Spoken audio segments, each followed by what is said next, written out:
Okay,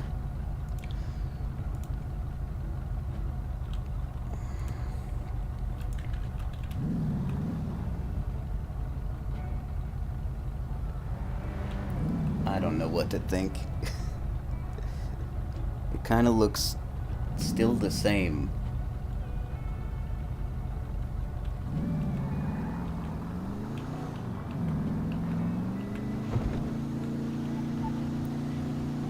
A big food delivery for the FIB, huh? And maybe that's foreshadowing of some kind. Who am I to say? I don't know.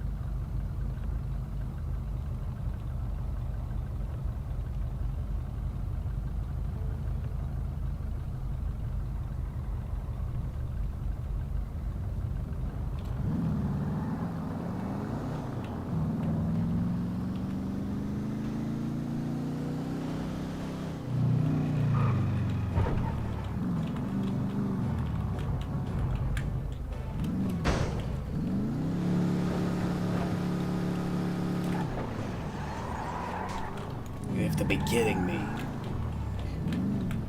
Whatever.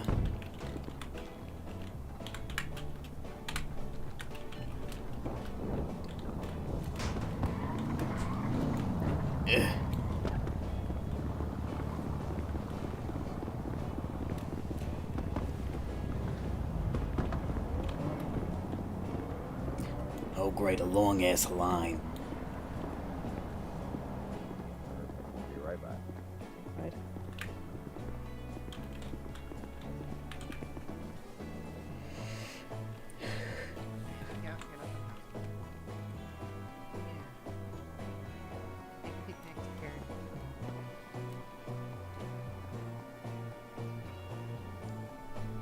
You're up, love. Who, me? Alright, the first part of the order Yup. had waters, Oh, correct? okay.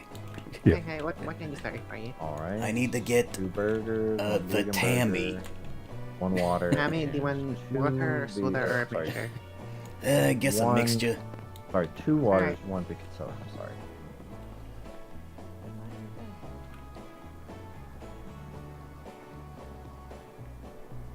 Yeah, alright, that's gonna be $30. Just go ahead and slide your card whenever you're ready.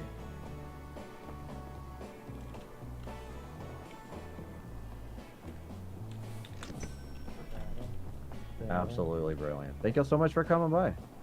You're welcome. Hey, look who it is. It's the Yeah. TV star. Oh my God. What's good, G? How you getting on? Oh, I already ordered. Yeah, I'm getting on.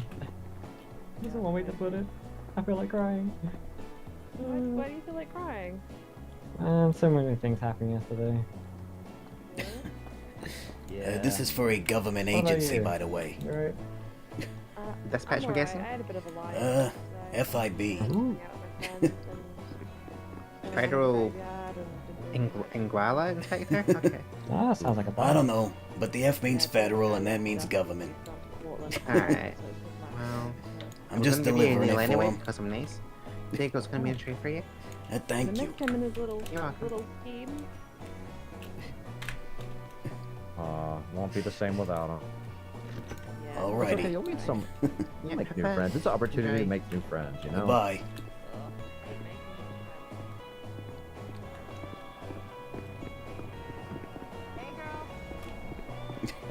Hey, girl.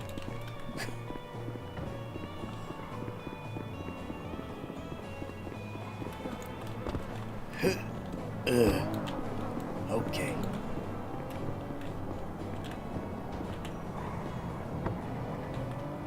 Shit. Gotta be careful with that. End up breaking my own window.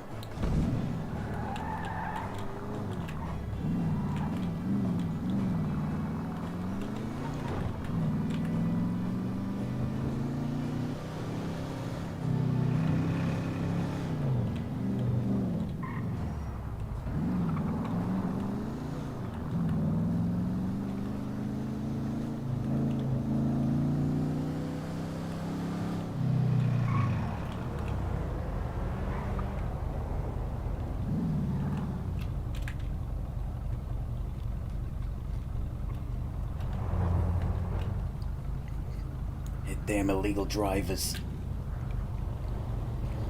Not only that, but my damn window's broken. What the hell?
Good God.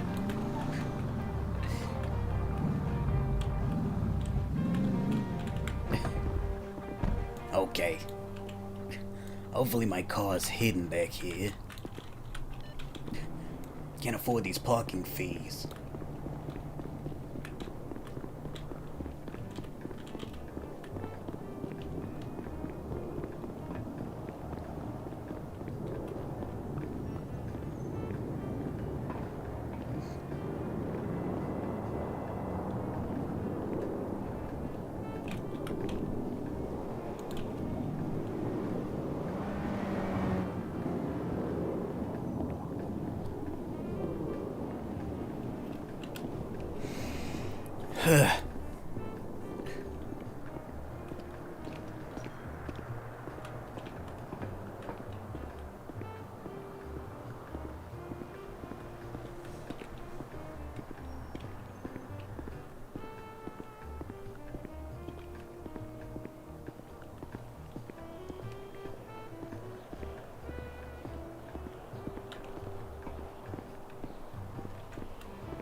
pay a drop fee. Just so you know, I have authorized parking to park there. What's your state ID, sir? Hello. How much do I owe you? Only 100. Including your fee? Yeah, it was, you know, $50 meal, $50 fee. What's your state ID? 10-9-85.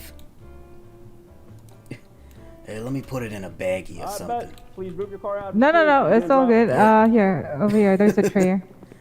Oh, okay. There's a box. What box is for happened? the food. The box is for the food. The tray is for Oh, like the IDs. the box. box, All right, okay. yeah. Over here. All right, listen, I'm gonna go do move you my have to car. pay I'm gonna for go 'em? get, because I don't have keys. I can't really park it right, you know? So I'm what'd you gonna go get that sorted. No, I'll be sorry, back. not you. I was talking to Oh, them. okay. Okay. Did he pay the $300? Yeah. He rang Shrunk. Jesus fucking Christ. I mean, technically that spot down there is in you know, our property, so he could have fucking I said don't. that. That's what I don't get. It's like. Yeah, it's shouldn't private really do property. He that. shouldn't be towing. Thank you, man. I appreciate it. There you go. Have a nice day. See you You got the later. payment, yeah? Yeah, thank you. I'll leave some for you. Yeah. Damn it.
Wow. Another successful delivery job.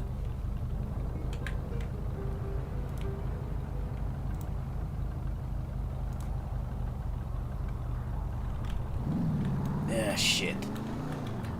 Whatever.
The fuck?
Hard to believe the only parking spot I know with valet parking on it isn't a valet parking spot.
Well, all all things considered, today's been going okay.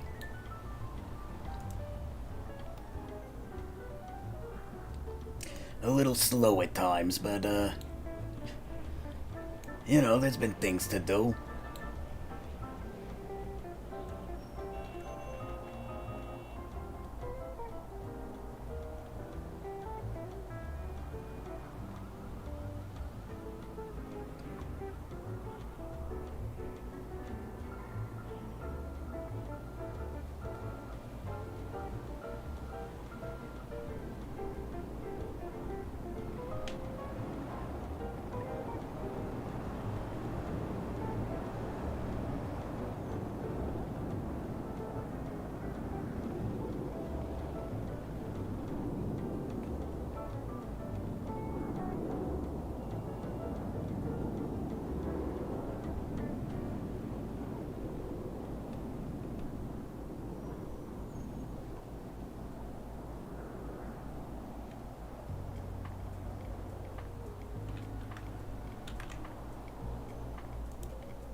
Oh god, I really need this job. $600.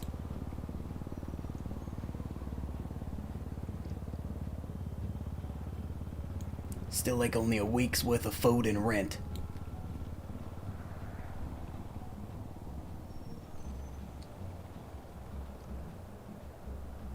Yeah, we started today with about this much.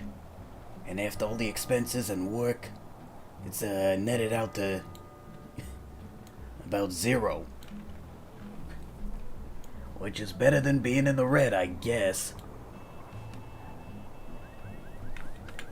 Oh well.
What the hell?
You know what I'm gonna do?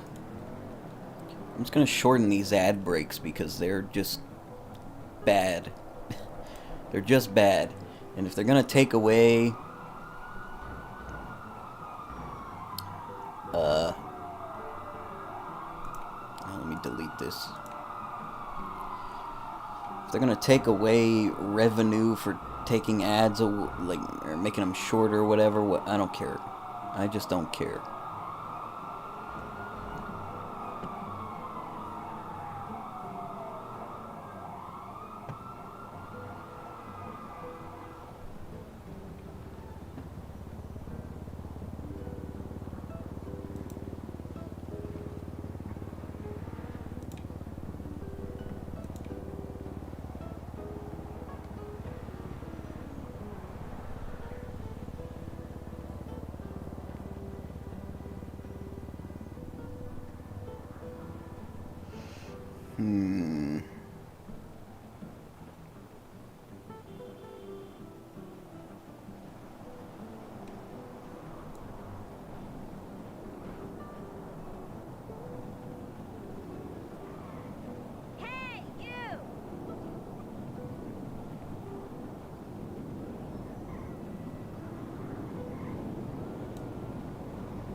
Okay, never mind.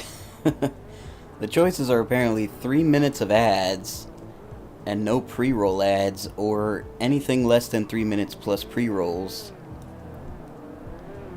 or pre-rolls and no ads at all. Or not no ads at all, but just pre-roll. The thing that's bad is pre-roll ads. And I don't understand why they mandate it like this. It's obnoxious. It's like, the pre-roll ads will prevent you from growing your channel. But 3 minutes of ads, I feel like, is just worse.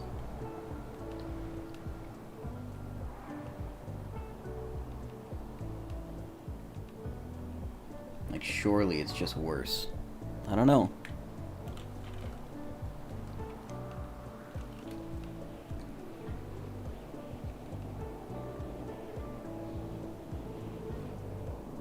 Guess I'll leave it for now.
Let me go hide somewhere a second. And I've checked out. God damn it. They could have at least made it like the block of City Hall. What the hell? Honestly, they could have made it the hospital too.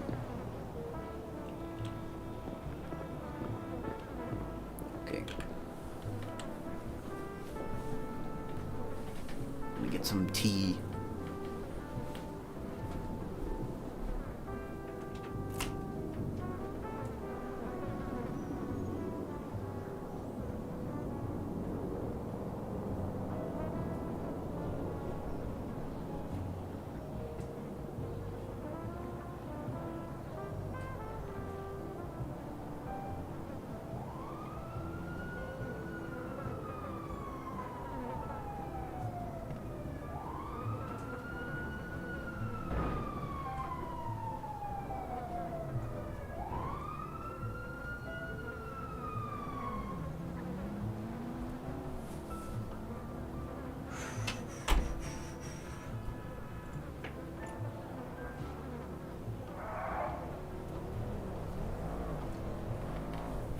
Okay.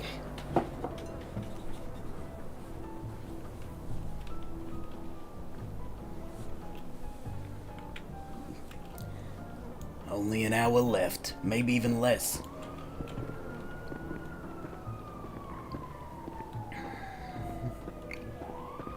God.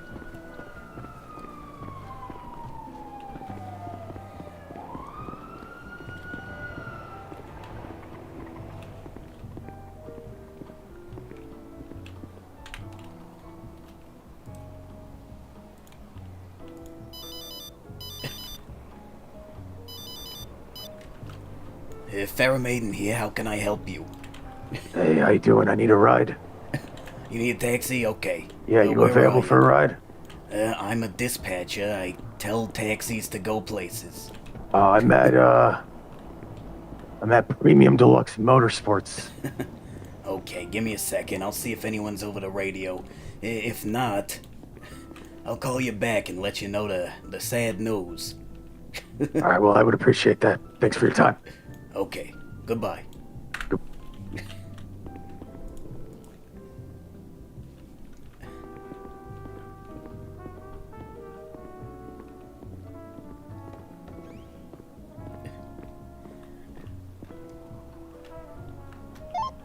Dispatch to any available taxis.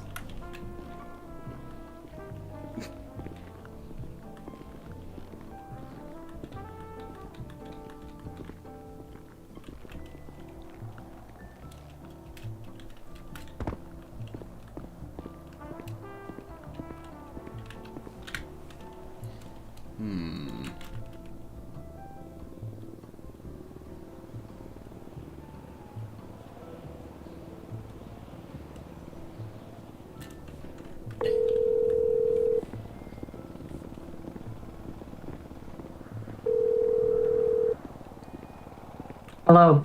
Hello, are you taxiing right now? Yes. Okay, this is dispatch. I got a call for a ride at PDM.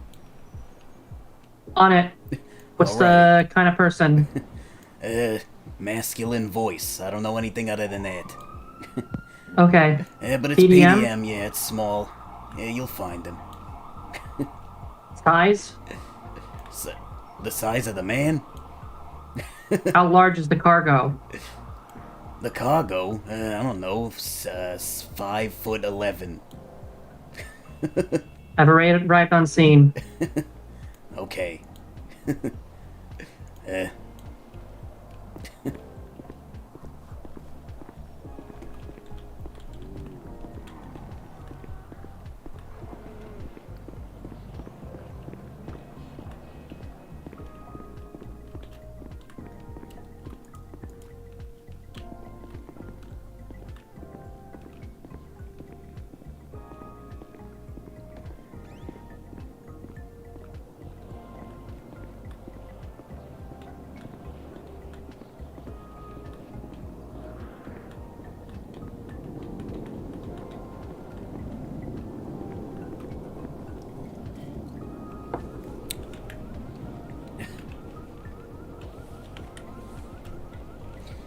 Taxi dispatch is a weird job.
So weird.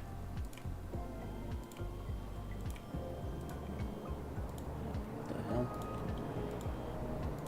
It's crazy because I removed the listing and then immediately got a call at the same time.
That was a fast golf cart.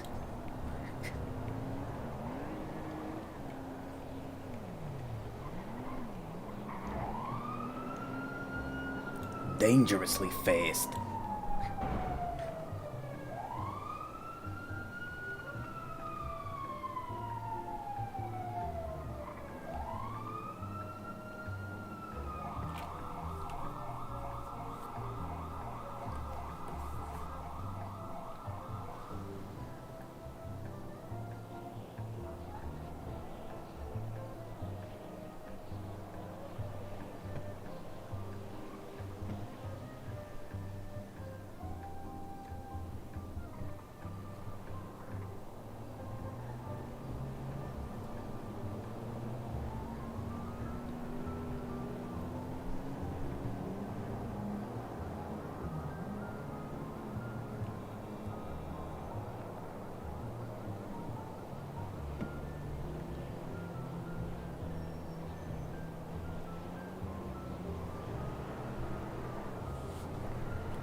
Good lord, this dispatch guy is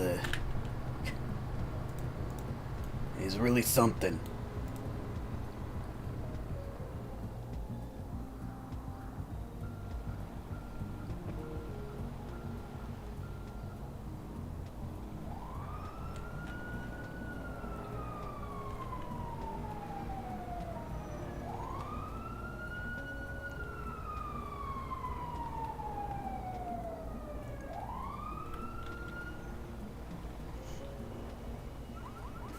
Oh shit.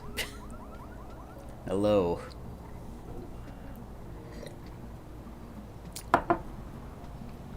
How's it going?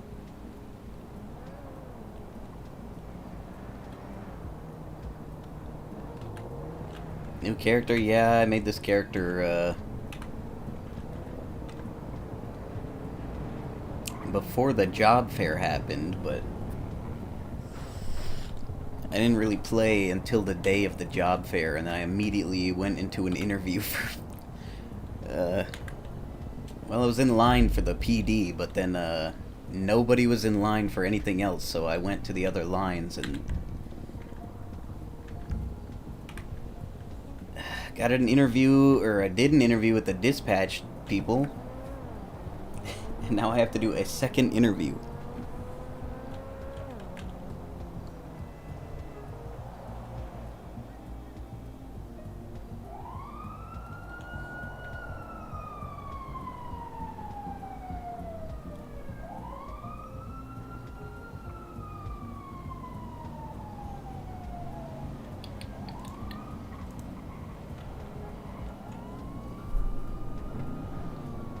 Which is a little weird.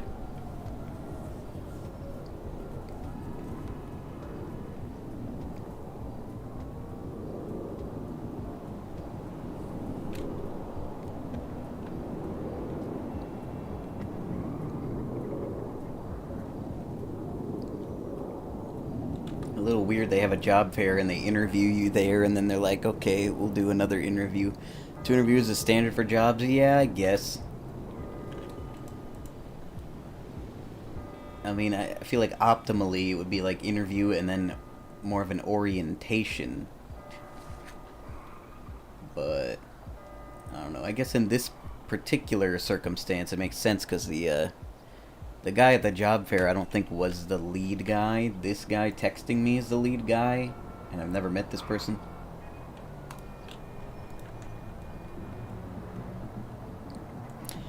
And it's better than the police people, because the people that were waiting in line for the police interview, they had an interview and then they were told, we will contact you sometime in the middle of next month. This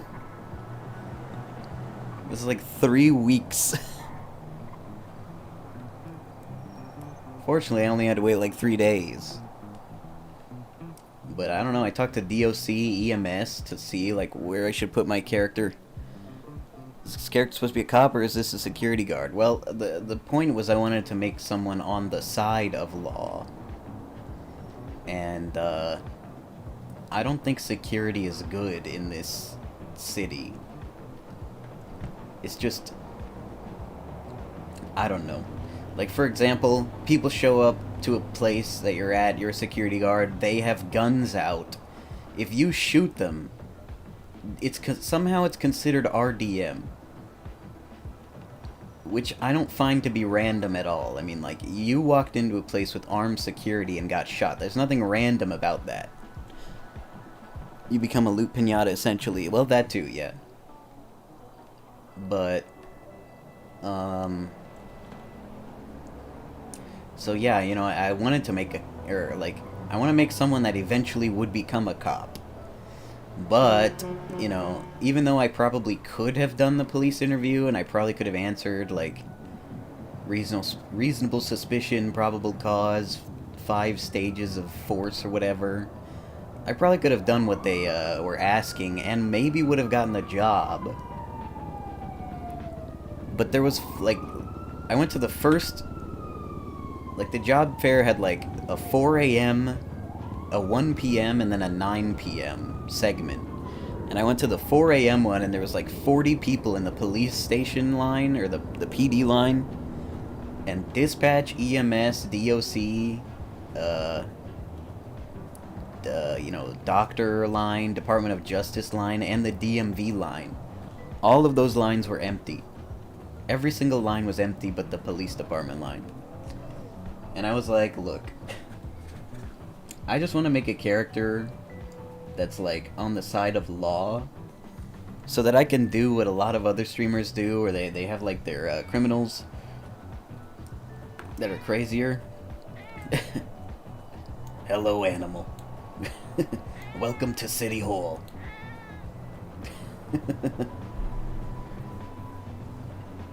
I think that's a person. Okay, maybe not. Wait. How is that not a person? It's a cat running straight to the doors of City Hall. DOC could be fun. Yeah, that's the thing. Well, there was two things. One, I went to these tents that had no one in line, and I started asking them, like, what's it like to be this? Because it's a job fair. Even though, like, the description was, like, take an interview and then, you know, maybe you can get a job. I was like, this is a job fair. I want information about these jobs. And the DOC people, like, there was like 5 or 6 of them in that tent, and like, only really one of them talked. All the others were silent, and they were all just kind of weird. So, I don't know. I've seen DOC on the other servers, you know. And these guys just, like, I don't know, it felt like I was interviewing them, and I maybe would have hired only one of them, you know.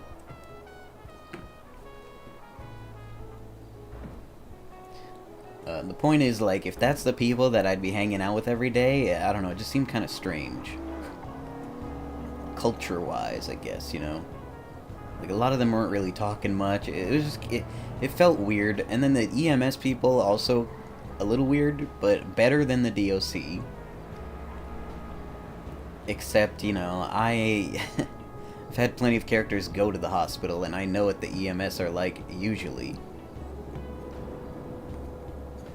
And then there was dispatch, and I asked, like, which department of all these government jobs is, like, the most lacking right now? And the dispatch guy said dispatch has the least people. Like, there are times when, like, 911 calls just don't get answered, basically, so. I was like, look, I don't know. I feel like if I do dispatch, I'll learn a lot of radio stuff. So that way, if I become a cop, then, like, I won't have to be learning radio, law, you know, like, the mechanical elements of, like, you know, using the cop car, pulling people over, you know, like, that's a lot to learn at once, to go from nothing to police officer. If I'm a dispatcher, I feel like I'll just also meet police officers, and they can find out in character that I want to be a cop, and then eventually, like, it'll just be easier to become a cop. And it'll actually help me get skills that are needed when you are a cop. And multiple people, including the dispatch guy, were like, well, look, I think the police are hiring people, like, you don't need experience. They're willing to hire, like, a handful of people that have 0 experience. But I was like, I don't know, I think I want the experience. Plus, it's like a multi-tiered, like, story, where this character has, like, an extra lifespan because they get a second wind, you know? They get a story as a dispatcher, and they have, like, an evolve. They evolve into police officer, you know? And if you're, like, law characters, you're, like, sort of long play character, then that just sounds like an added bonus, so it's like,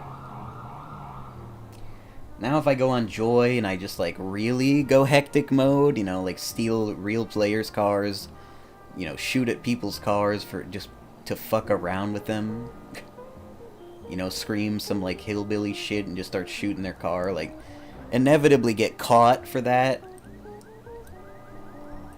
then, like every other streamer, I can just sleep in the jail and go on the legal character, you know?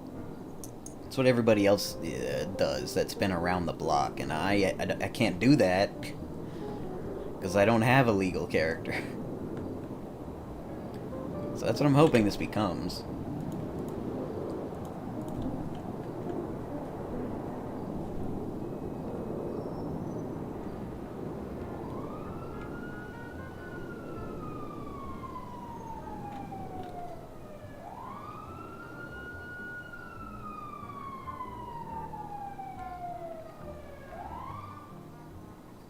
Anytime I have over 60 months, I always swap characters, yeah.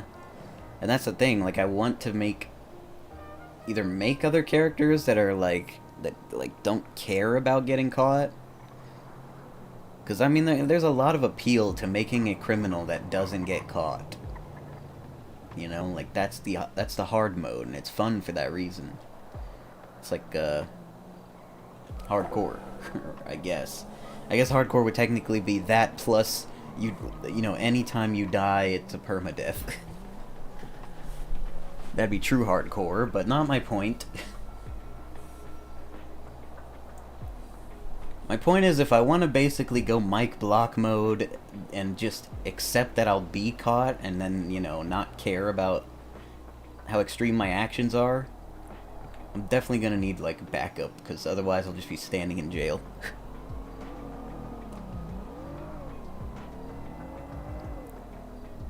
I'm working on Bartholomew Remington III. I don't know if he's gonna be an insane serial killer or a cop. Well, with a name like that, I don't know. Maybe both. You know, maybe you start one way and then you lose your job by just starting to kill people. I mean, I don't know. That's a huge uphill climb to lose that, though.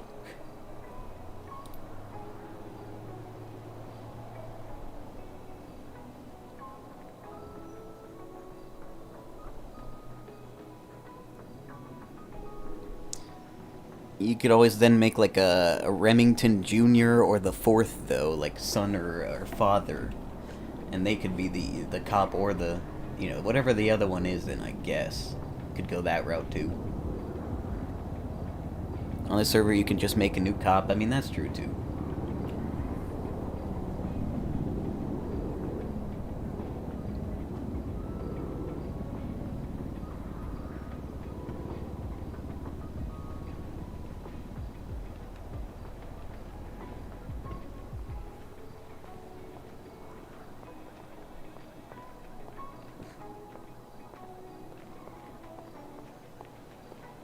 Well, so how's it been being in my shoes? Well, I got a single call. Sounds about right. I radioed over, no one answered. I looked on the directory, called someone directly, and sent them to the place. And sounds about right. As far as food delivery, though, I also got a single call. The FIB needed lunch or something. Yeah, the FIB. Yeah, the FIB. There's What's also that? a cat here. I was wondering where that noise was starting to come from. Yeah, I don't know. Guess they had some business at City Hall. Seen the occasional cat around before, but one I've seen before was usually black instead of white. Gosh dang, that noisy. I don't know, but it's moving with purpose, and that is strange to me.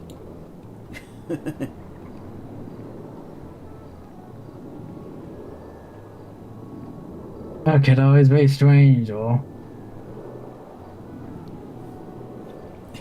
you might fair share. Stick around, you'll see your fair share of it. Yeah. We'll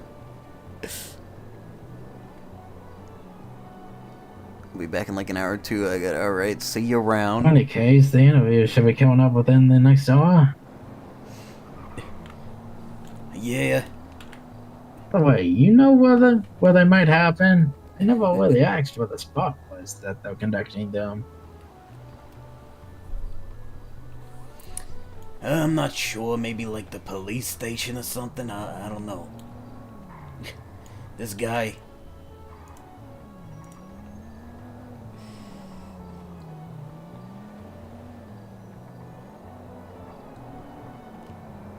Yeah.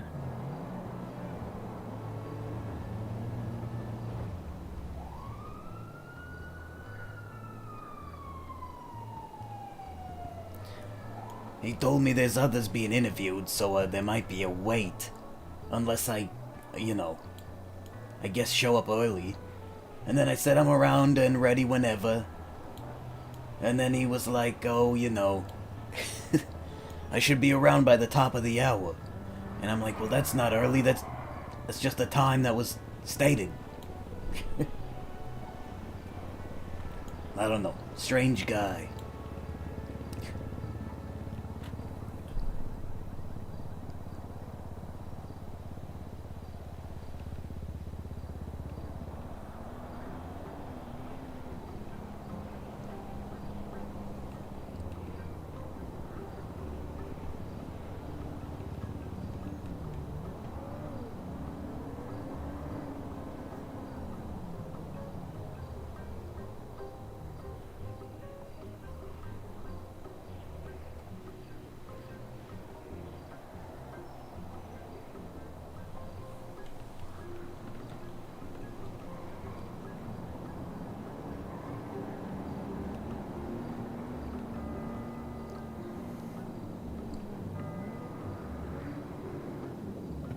Might as well pop the question.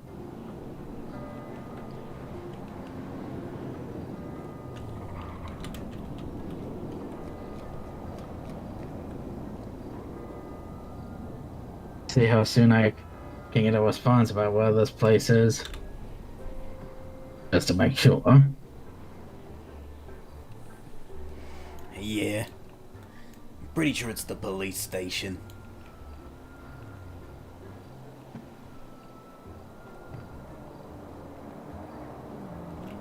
Let's see, where is it? On along, perhaps San Andreas Avenue?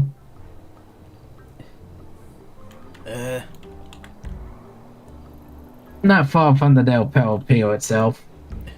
Yeah. I think that's the place. Yeah, I can assume that, but it wouldn't hurt to make sure.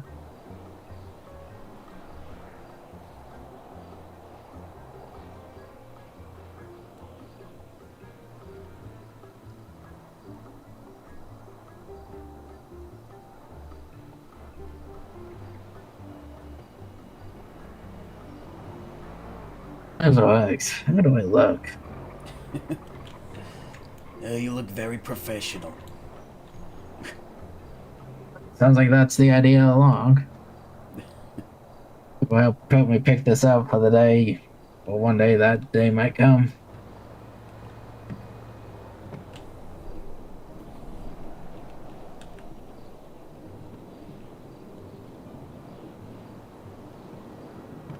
I think it sounds like I'm pretty much ready.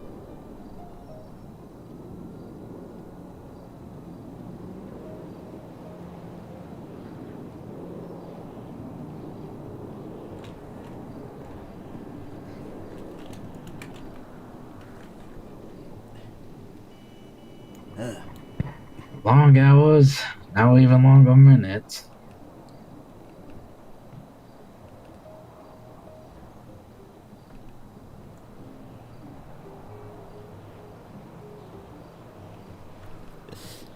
I don't know, time goes by pretty quick, for me.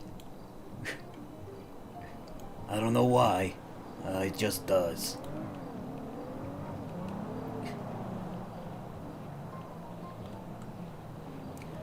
There's probably some science shit involved, I don't know. I don't think so. I guess it all becomes down to real feeling. Just feeling.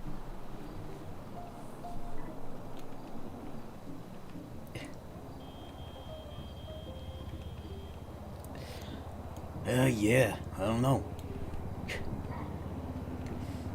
If that's true, then, I should be able to slow down time using only my feelings. Huh. Well, that would be something. After all, time's just a perception, right? It's definitely something to think about.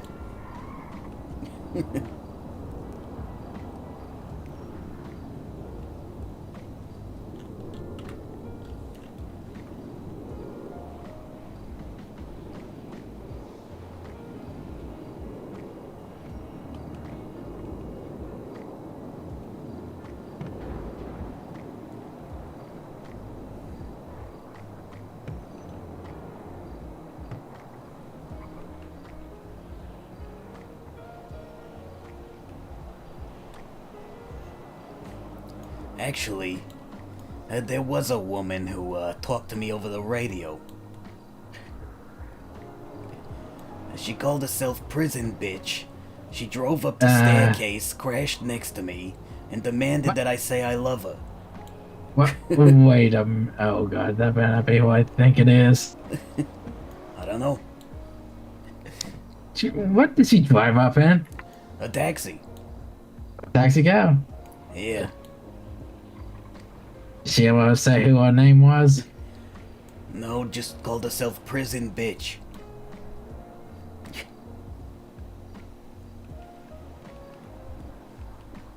Yeah, that sounds like one of the sort of people I wouldn't. Well, how should I put it? Wouldn't want to send out as taxi person. Yeah. I think I know who you're talking about. And the only time I got to be aware of who this lady was during a bench trial.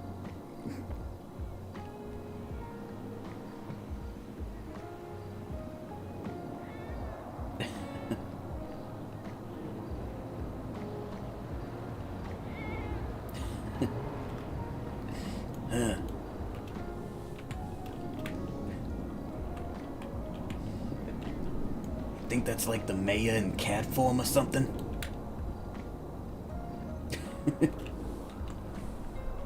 Mayo and cat what? I don't know. What business does a common house cat have at City Hall? I mean, I guess it lives here, or it's just a stray cat managing to find its way around. I don't know.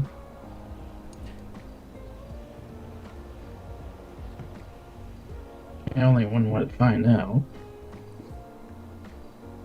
Actually, let's see here. Different cross the sun. Alright, so yeah, I guess it is the police department we're talking about where the interviews are being conducted.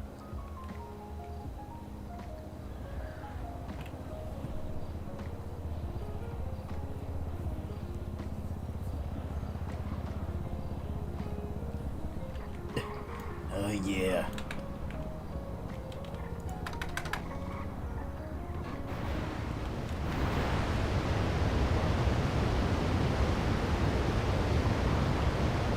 What the hell? Yeah, I guess City Hall wanted to spring up a new fountain. Yeah, that woman ascended.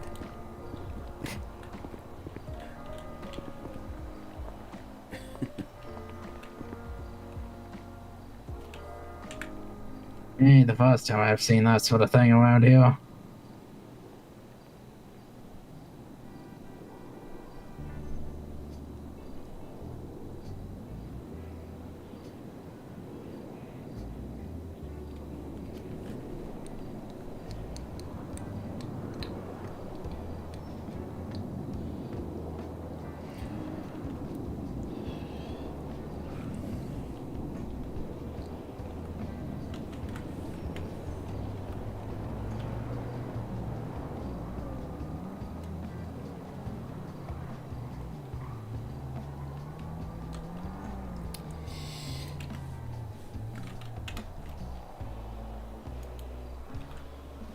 Yeah, I'm gonna go get some, food, and then, I don't know, I guess I'll go down to the police department. Yeah. Yeah, I suppose I'll just give it like 15 more minutes and make my way down. I think it's just a walk down about 2 streets. Yeah. Hopefully my car's still where I parked it, cause, I don't know, the tow truck drivers I've seen are kinda crazy. Yeah, I've seen quite a few tow truck drivers around here. If anything, they all look kind of like, well, vultures. Yeah. You should see what they do every now and then when a food truck is around.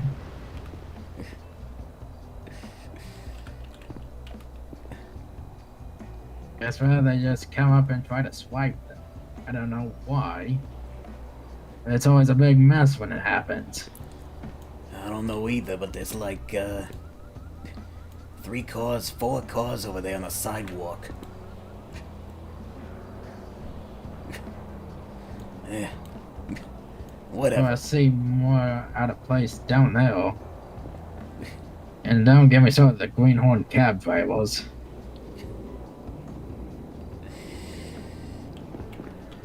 Alright, I'm gonna go get a burger or something. Actually, here.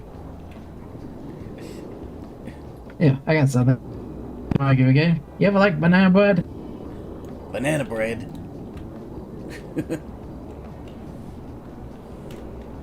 Really hungry, so. And where'd you buy this? I was over on the DMV.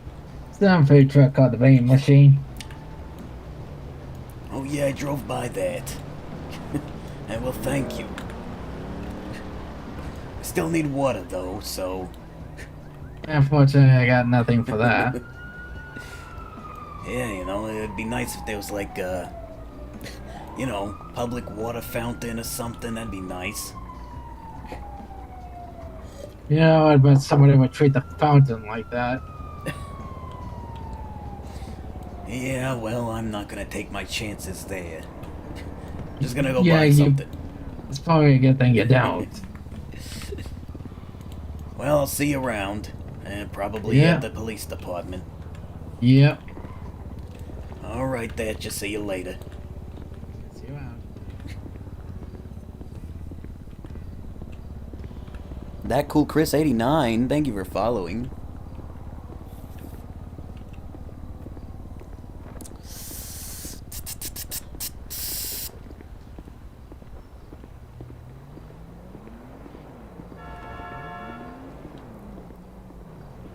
We got a big interview very soon. The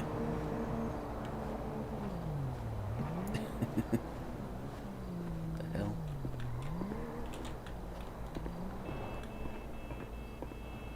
There's people staring at me.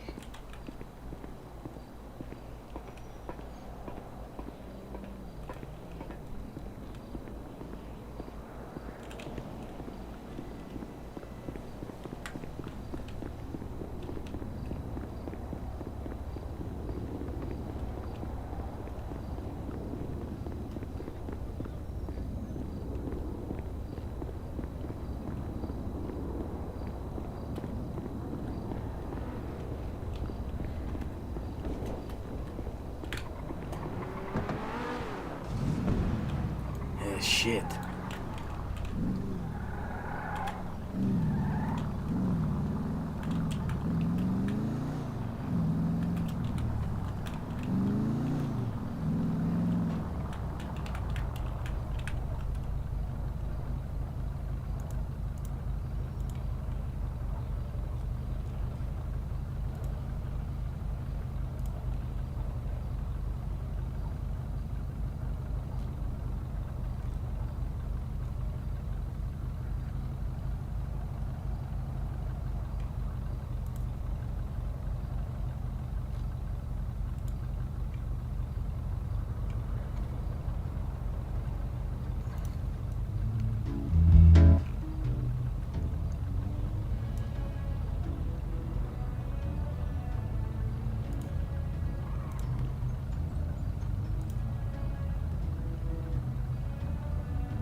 Okay.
goddamn lawbreaker. How dare you? How dare you break the law?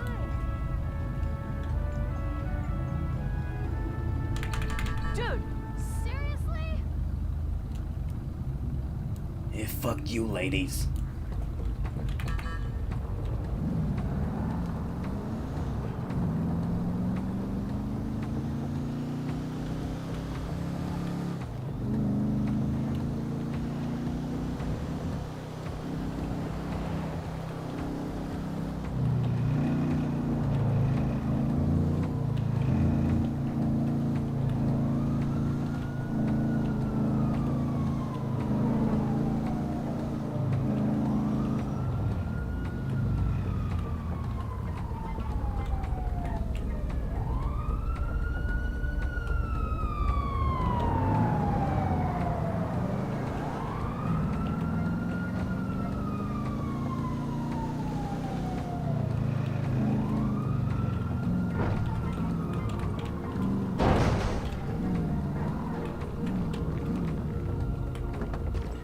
Okay.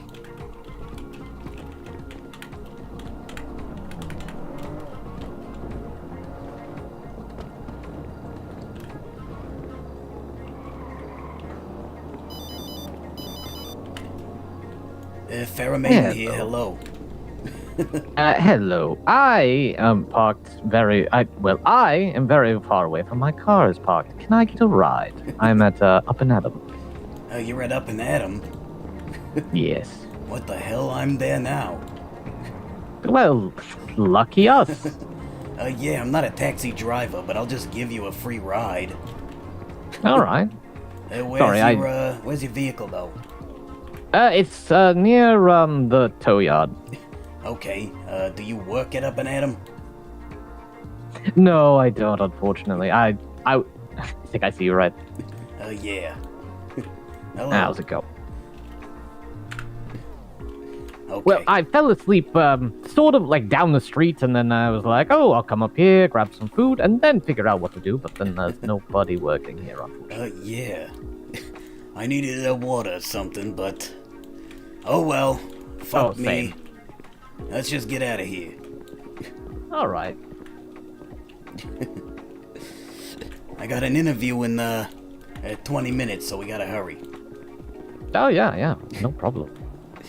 I do not wish to take any more of your time than necessary. And maybe we'll see like a food truck or something. Yeah, I saw a couple in the directory. One was at Mere Park, I believe. It's, My car's over here.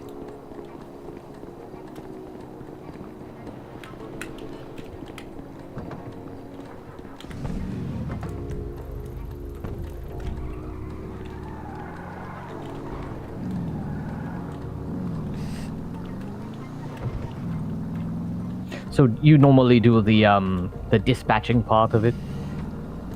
Yeah, just for today, cause I got an interview at 6 p.m. here coming up. My time, Very I guess. exciting. Yeah, same for me. Yeah. So maybe I'll And be what's doing, the interview for? Well, it's ironically for dispatch. Yeah, fair enough. Except, you know, I guess for the government, you know, the EMS Ah, and yeah. police. Got you. Answering the emergency calls, I guess. Yeah, I've one of the gentlemen that does that pretty often is at Up and Adam sometimes. He seems not a huge fan of the cops, but you know, EMS are nice and the dispatch haven't been too bad from what I've seen. Yeah, I mean, you know, we're not police officers, so I guess it doesn't really matter, you know, our opinion, you know, our judgments. We just answer the phone. Exactly. Yeah. So yeah, well, hopefully I get this job, cause you know, I'm running out of money. Yeah, that can happen. Yeah, it happened in a single day. Whew. I got 2 licenses, a car, and then I rented the apartment, and I'm like, shit, I got like a week's left to live, or I'm fucked, you know, I gotta get a job. Yeah. Whenever I first moved here, it was a struggle to get by for a while.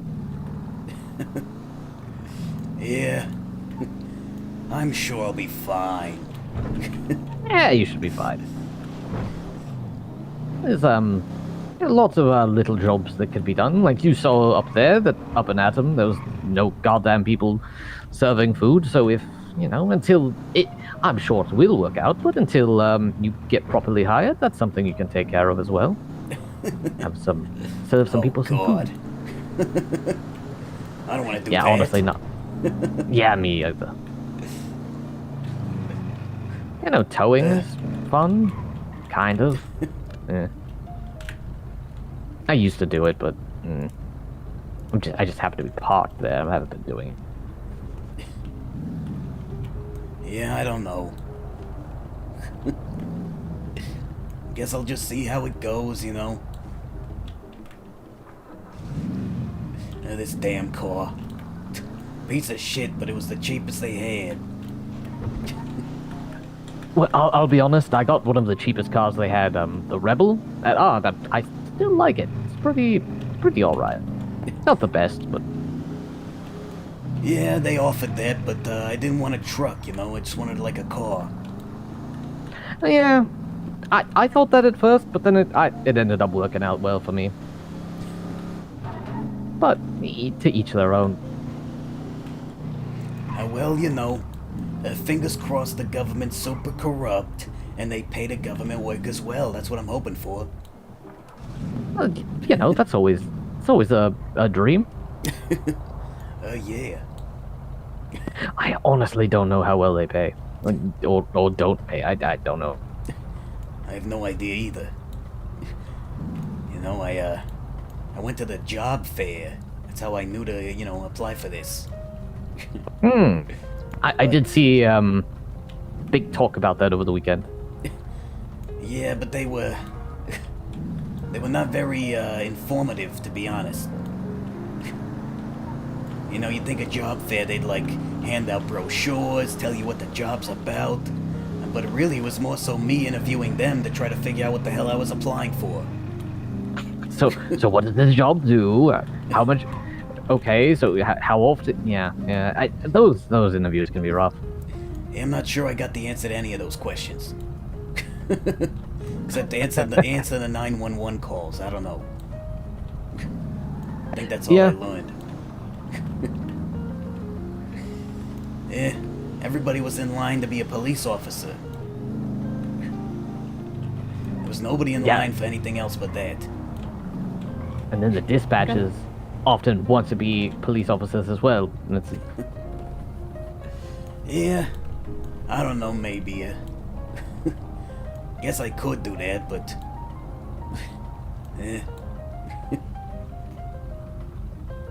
I don't know any police officers, I don't know what their life is like. I don't really know too many of them now. I used to do PD tow, and I knew a few from there, but I haven't done that in a long time, so fortunately I don't really know very many of them. And even then, it would have been like, oh yeah, I remember you from, picking up that car the other day. But yeah, now it's just like, who the fuck are you? Huh? Yeah, and they're often too preoccupied. They actually have a conversation. I encountered two, and they just sort of they say one thing, you say a thing back. They're like, okay, gotta go. Yeah, right? I'm like, who the hell are you? The hell? You could say your name or something, or I'm just gonna call you a cop, Which is, I don't know, whatever. I guess we're here. Is this the parking garage? Yeah, right here. Right here will be fine. Alright, right here is fine. And right there in the glove box for you. Oh, thank you very much. Alright, have a nice day. I gotta get to that interview. Good luck. Good luck. Thank you.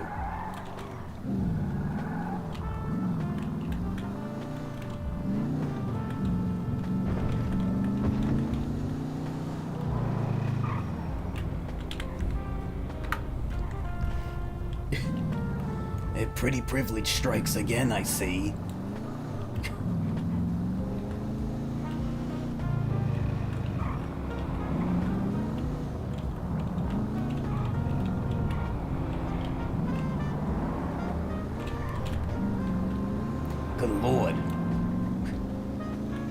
Los Santos traffic, huh?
Okay.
Hello, how are you?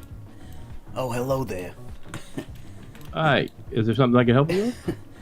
Yeah, I was told to come here for the dispatcher interview, part 2. Oh, okay, by Wesley? Yes, Wesley Denton. Yep, okay, great. You can go ahead and take a seat. He'll be here shortly. And, so there's, probably a couple more people. So, yeah, he's gonna be here shortly for you, okay? Alrighty, should I sit over there, or what? You can sit over there all you want. There's a nice fluffy couches. You go ahead and sit on over there, alright? Alright, it's a very classy, cafe you guys have here. Ah, thank you. Sometimes, you know, we have the food trucks. They come here. They serve out of the cafe. It's a good old time, you know. Yeah, looks like someone could maybe work here at some point. Hopefully, we're trying to get the budget for that, you know. But right now, the budget's a little low for PG. So yeah, I mean, look at my headset, right? It's from like 1970. I still don't have anything in the budget for this. Oh, excuse me, 1 second. 911. What's your emergency? Are you here for the interview as well? I am. Well, I think we just gotta wait a little while. Okay. I wasn't sure if it was here or not, so I'm glad I came to the right place. Yeah. I guess this is the VPD Cafe.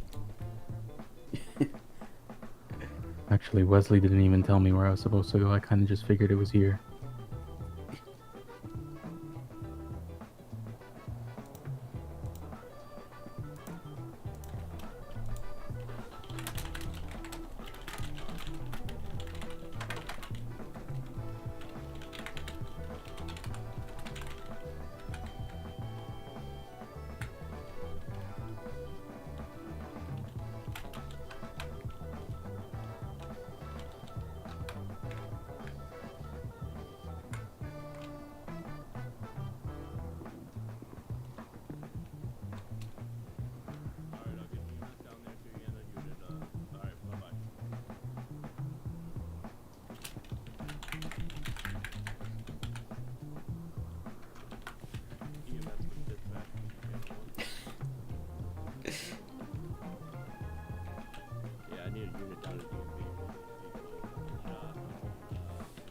Are we supposed to like check in somewhere, or are we kind of just wait? We're waiting for the lead dispatcher. Wesley? Yeah.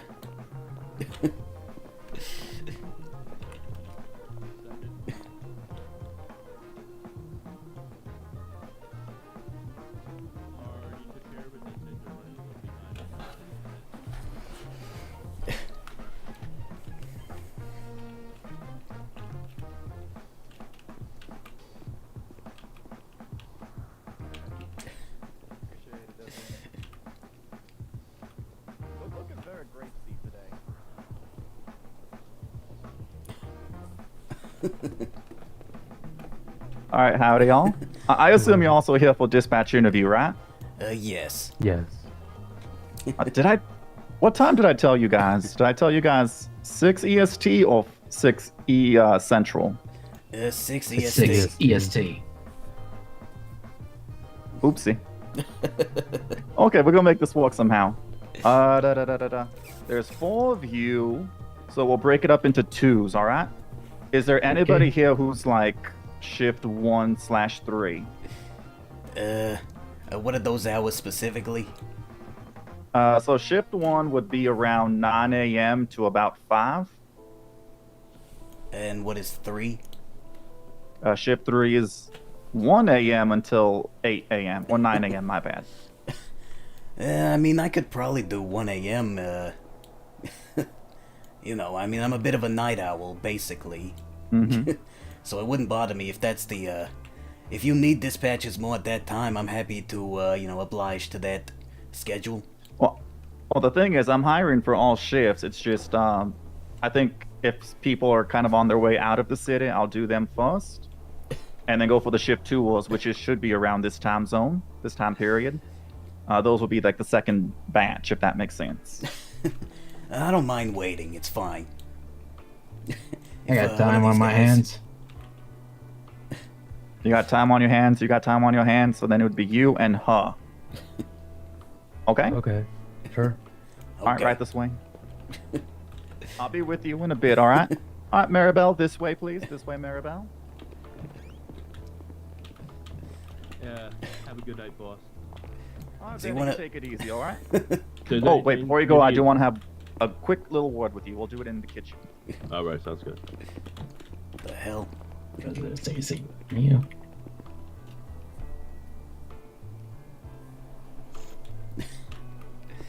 That guy's confusing to me.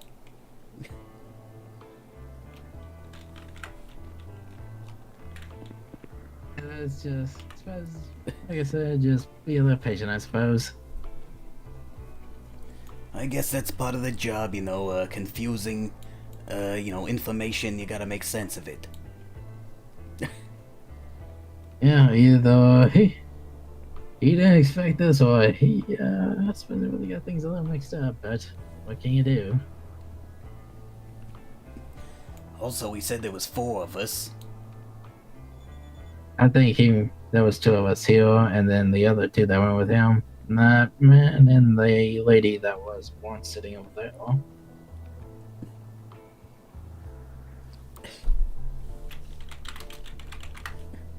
I don't know. And whatever. At least it's a nice lounge they got. Yeah, this must be the cafe they're talking about. Yeah. I asked if anyone worked over there at the bar, but apparently not.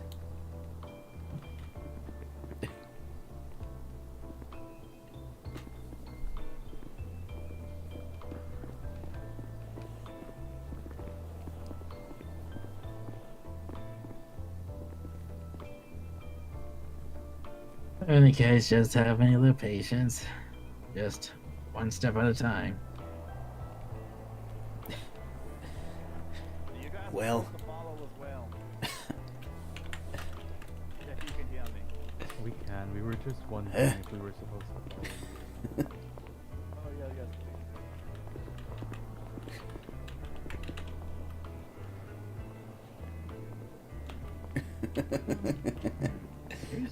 Uh-oh. What?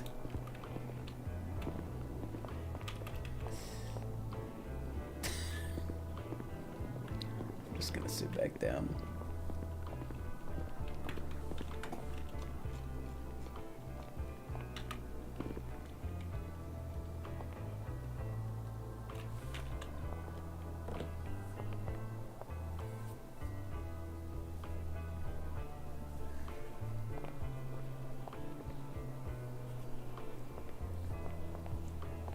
Guess I'll just check around real quick. Okay. If it was that guy that just passed by, where did he go?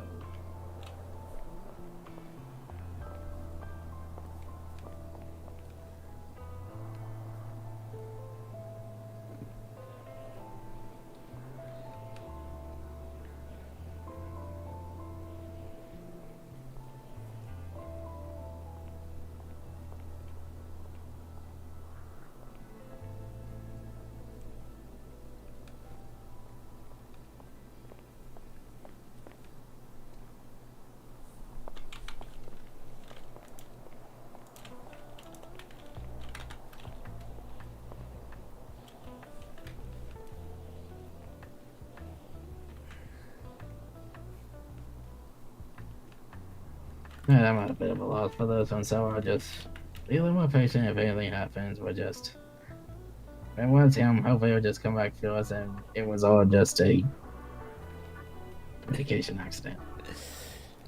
Yeah, he was talking to the people on the other side of the door. Ah. And we can't get in there even if we wanted to. It's locked.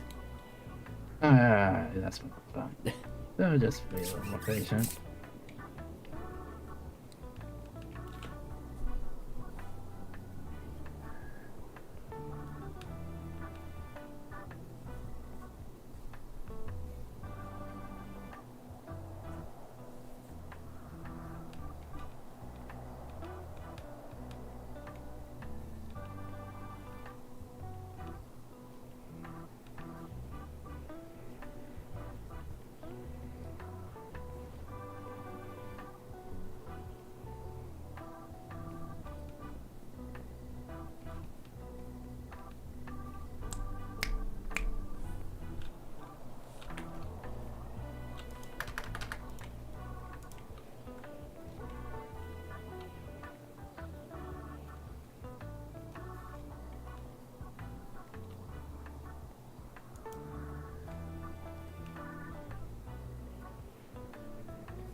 You know, I went to Up and Adam to get a drink, and no one was working there.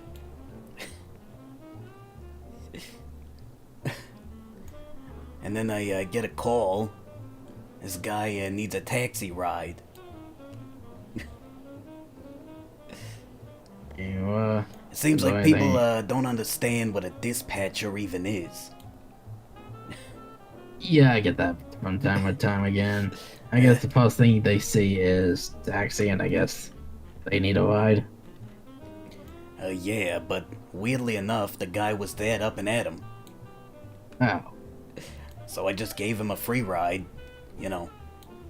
Because See? apparently his car was far away. I do get requests like I do have requests like that before. Although we're working as cab.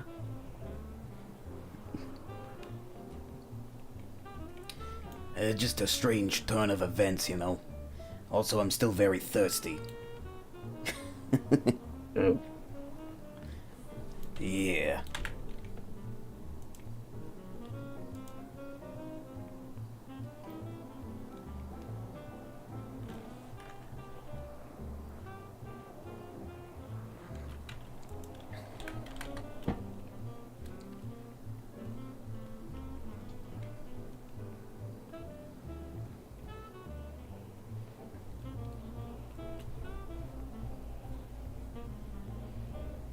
As far as I know, interview comes up when our tax for a little water.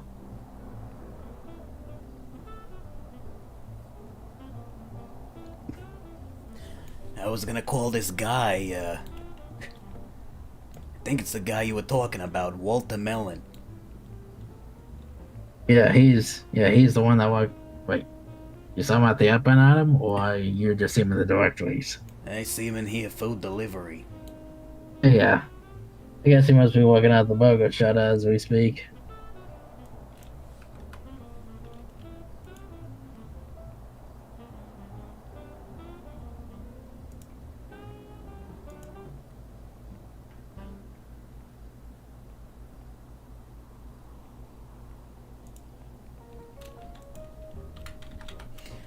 I'm gonna call him, hopefully we have time.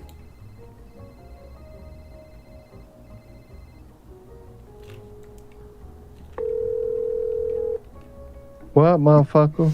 Hello, I need some food and water. Maybe like 2 Okay. burgers, 2 waters type of thing.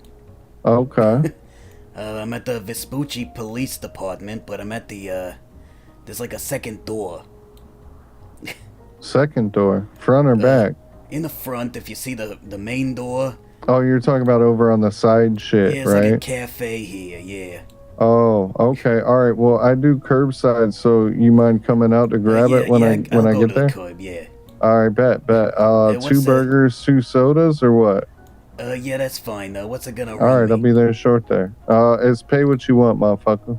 Alright, alright. I'll see Hell you yeah, soon then. I'll be there shortly. Yep. Thank you, Peace. bye-bye. Okay.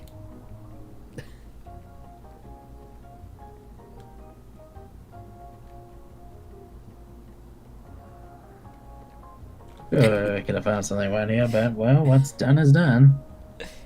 Yeah? Hey, are you gonna smoke that? No, I most definitely am not. I'm not really a smoker. Yeah, well, hey.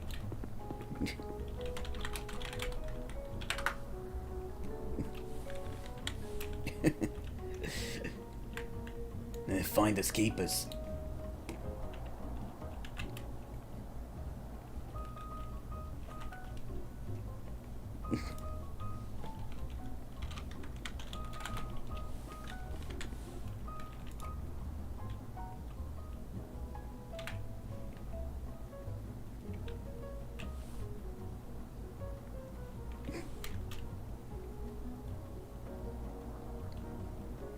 I wonder if they allow smoking here, but then again, I don't see any no smoking signs.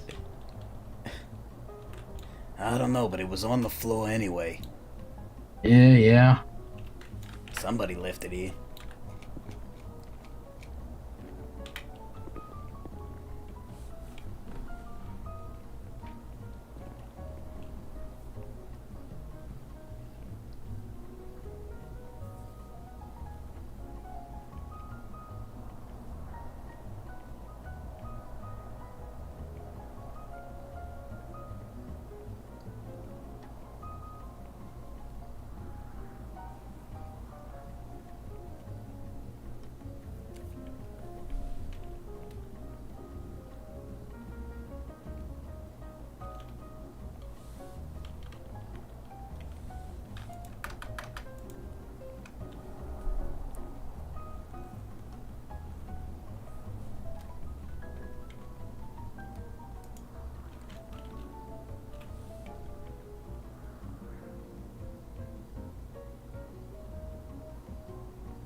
I gotta see if I locked my car.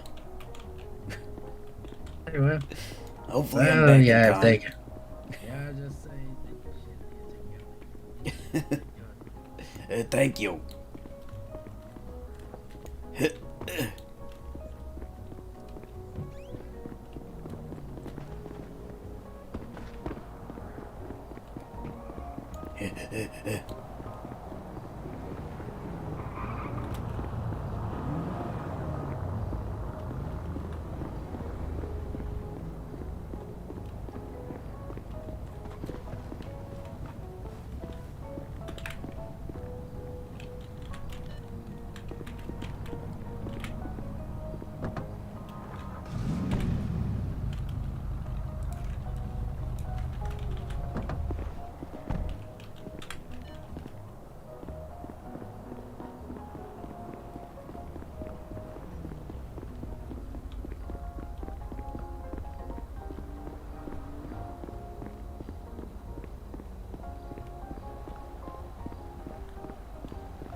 I can really feel the nerves kicking in. I thought I was nervous before. I'm sure you'll be fine. I felt that way too, but then, you know, free cigarette, Yeah. And now I feel okay. What I've had before to deal with them is to, well, meditate, but I'm be worried about whipping a ton anyway in these clothes. To be honest, I'm more concerned about my food delivery.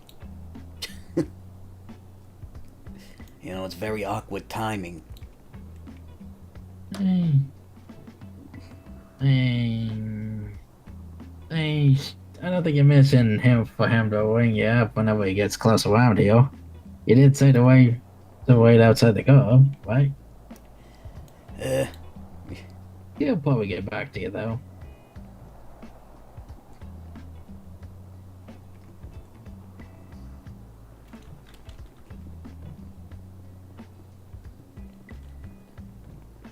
I mean, there's no misunderstandings.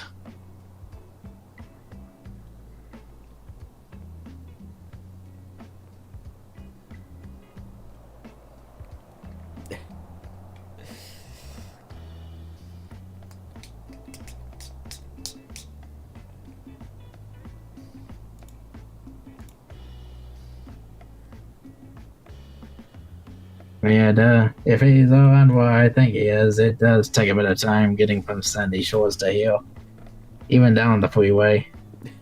Huh. Hello, Farrah Maiden here. Yo, what up, motherfucker? I out front in a green car. I got your order in the trunk all set up for you, motherfucker. Alright, green car, I'm coming out there. Hell yeah.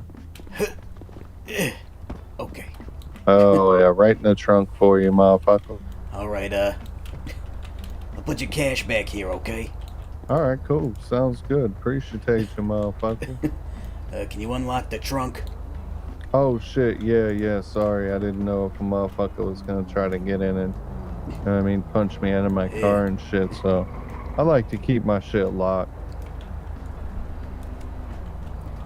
There you Hell go. yeah.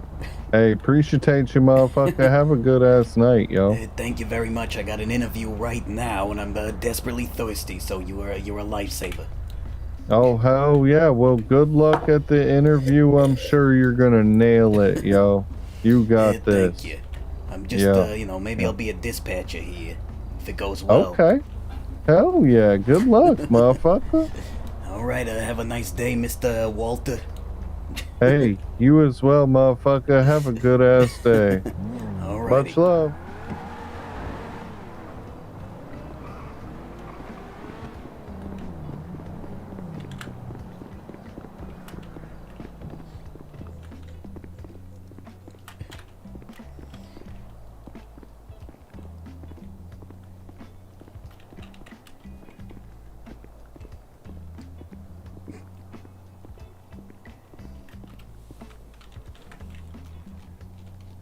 Everything good down now? Yeah, he seemed like a nice guy. Told you he delivers. Drinks good on him?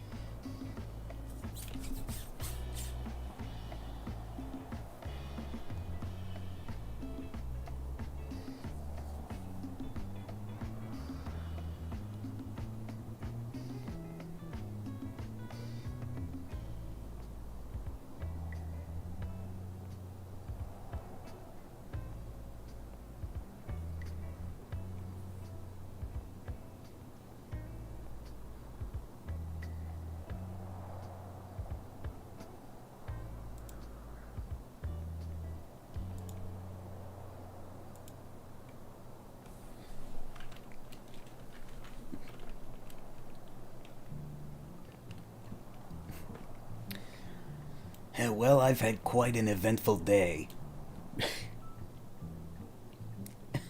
Believe it or not. I probably believe it. And what about you?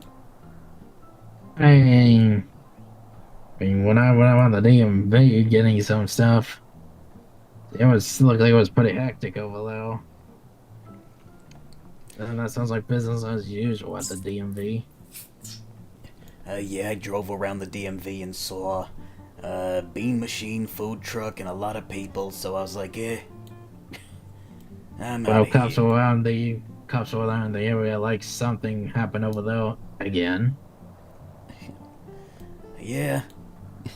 Seems like everywhere food is sold, crimes happen. What's that about? Yeah, I guess it's as good as mine, though. There's something in the water, I don't know.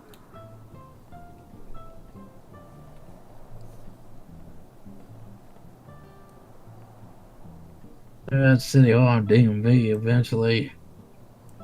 Hey, even as much as being there, you're gonna hear gunshots somewhere. Well, Legion Square, it's usually around the DMV. City Hall, around City Hall itself, or even zone of all places.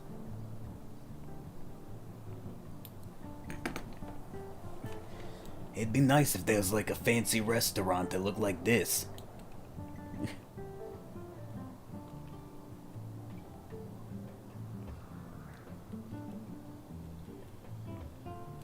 Yeah, maybe something that's like that's down the walks. I think, let's see, where was it? Going down, what's the street? Down Bay City Avenue? That somebody's planning to open something that looks like it might be fancy. He's just walking down the sidewalk, going across the buildings that look like they're something he's in the process of opening.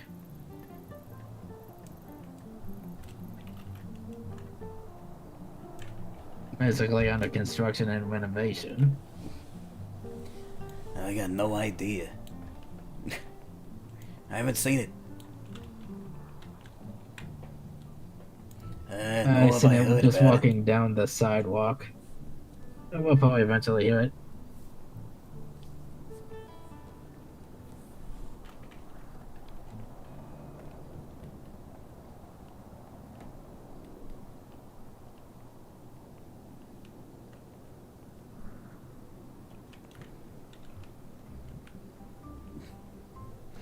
I wonder how they're doing in there.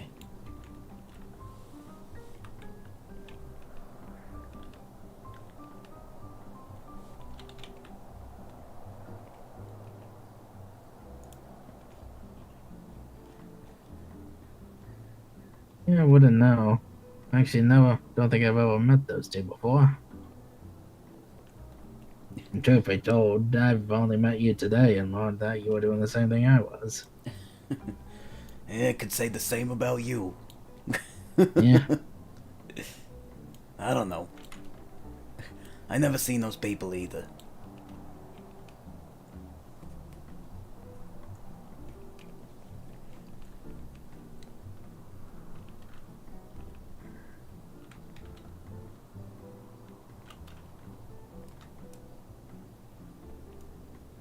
Yeah, I've been a bit keep to myself sort of person. Not to say I haven't met some good people around here. Though actually comfortable around to be with.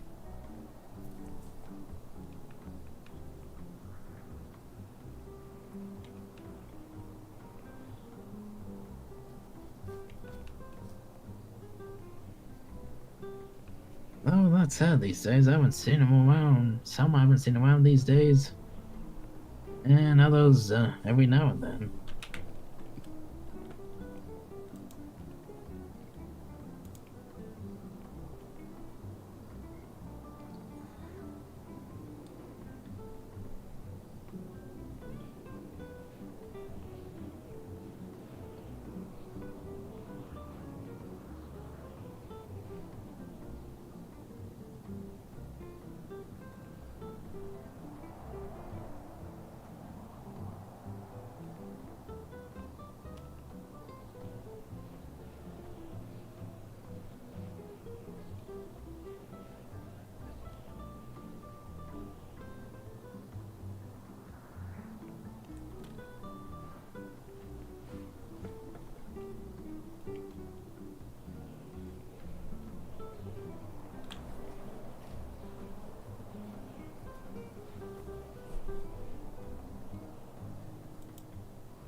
The closest thing you ever been to that cabinet? No, I don't think I have. That's probably the closest thing there is to a fancy restaurant as of now. Now that I think about it.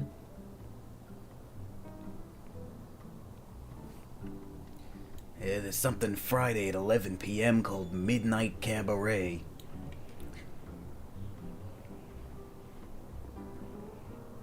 Based themselves out on the Legion Square Park. It says it's there.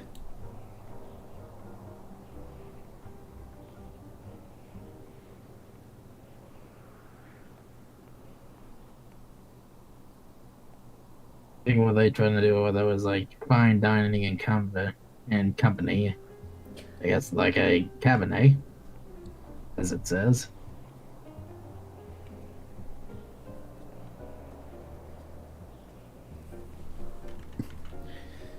Yeah, but I don't know, just Restaurant. yeah, you know, this feels nice. I don't know.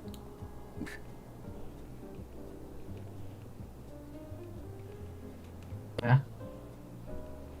Just get that nice, straightforward, simple feel to it, I suppose.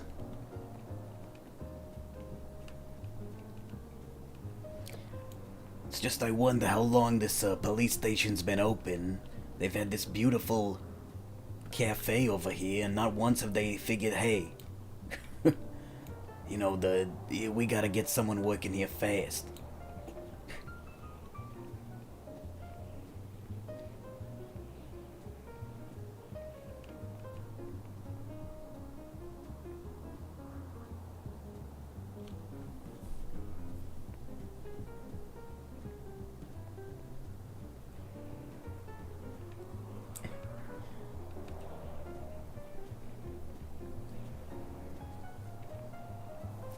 Oh, guess that's a question they only know the answer to.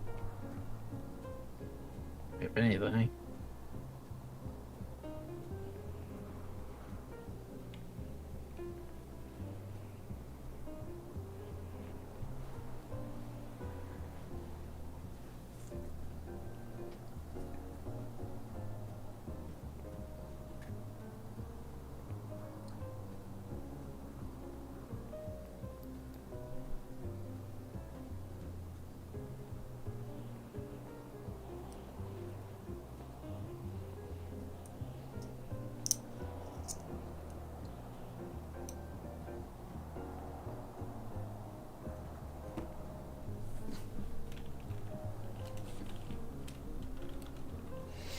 Hey, you see that big hole over there? Yeah, I wonder what that's all about. I don't know. And maybe someone, Back too hard with the hammer trying to nail that thing in. Maybe. Maybe they tripped and fell and crashed through the wall. That'd be something.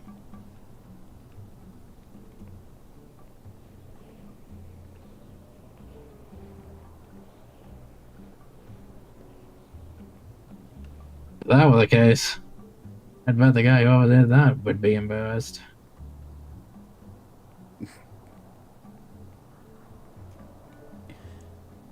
Yeah. Assuming they survived. I mean, I don't know. Pretty big hole. I'm sure it's a pretty solid enough wall. It could be one of those fake, like, conference hall walls, you know? Or like, the weak walls that you might just, like if allowed too much for you just pretty much just pile through. And it's just mostly an empty room or who knows what else is behind it. Thin drywall, and then they glue these sorts of things on. Ugh. I mean, I don't know, look over there. It kind of looks like that's just sort of attached. Like with glue or something. Okay, so. Gives what they all look no substance sort of thing.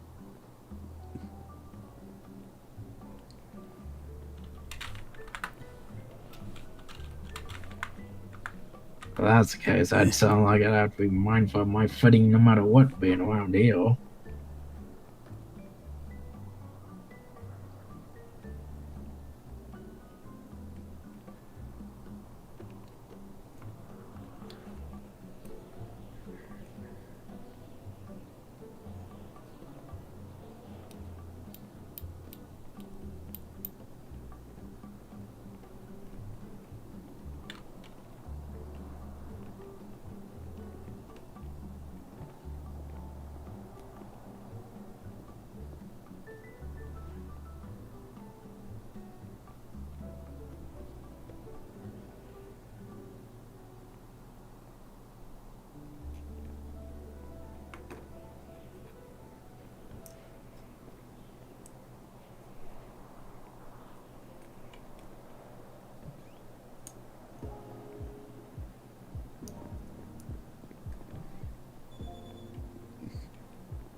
what I give to have a bit of coffee about now, especially with the waiting.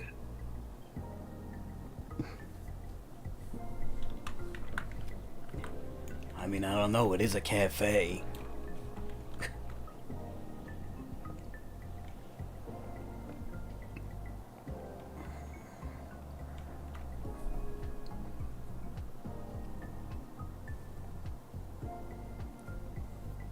I really gotta go look places to get my caffeine fix.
Something keep in mind, I have to say, when I went to the boss fair, they interviewed me the first time around. It was quite different than the second time around. They actually gave me a mock scenario to do. Well, I imagine they might do that here. Probably. You know, say that mock scenario was something when they had it done to me at the fair.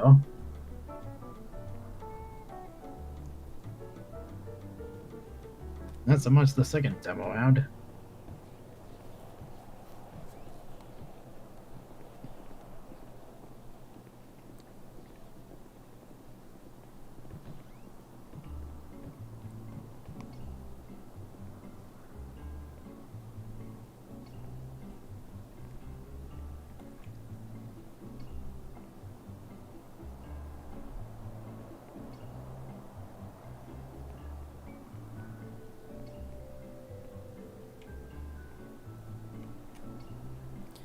When was the last fair? For the one Saturday, I'd say the last fair that I've been to was like in a span of, I'd say at most 2 months. 2 months. Or 1.5 months. Yeah, like February? Yeah, well, yeah, end of January, beginning of February, something like that. It's been quite a bit. I don't know, maybe there was like a lot more people involved with the last one.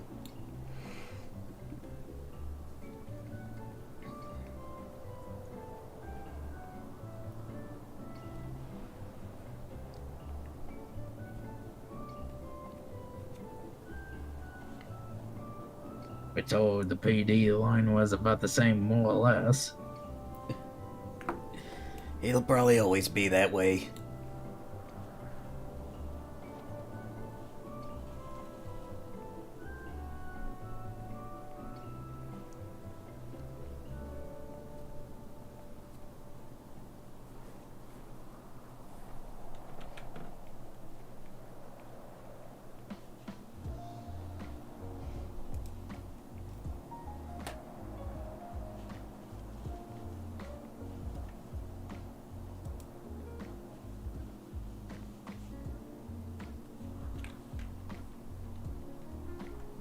Imagine if either of us land the job and get through it long enough that we'd end up being the interviewers rather than the interviewed. Yeah, that's very possible. I don't know. The guy that interviewed me, you know, I don't know when he's around. But the point is, he's not the lead guy, and he was still interviewing me, so... Who knows, you know? Yeah. And maybe next job fair, one of us is under the tent. Yeah, that's what I'm speculating.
How long have we been waiting here?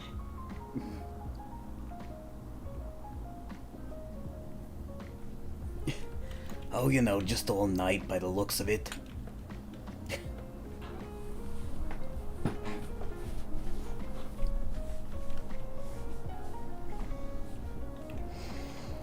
At least it's a nice place to wait.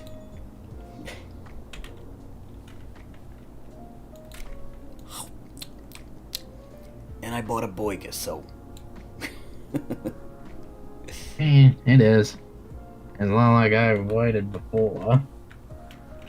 You've seen how my job look. If anything, it's been a whole bunch of waiting. It's very true. And the further irony is you're applying for a job that is also somewhat waiting. I'm sure you'll get a lot more calls than the taxi dispatch, but at the end of the day, you're still gonna be waiting around for those calls. Oh, I guess one thing for sure is that I'm pretty used to it.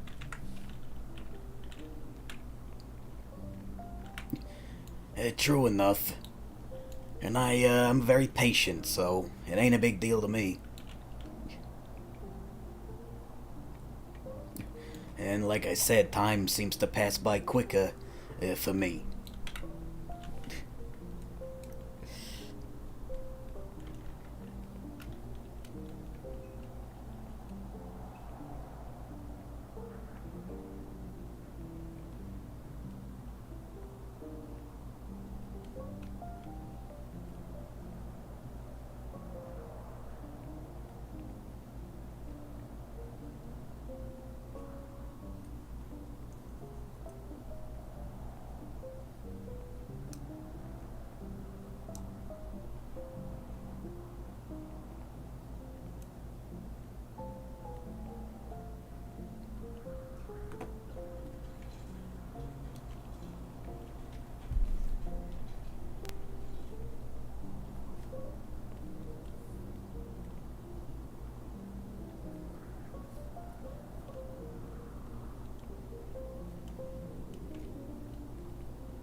let's see here.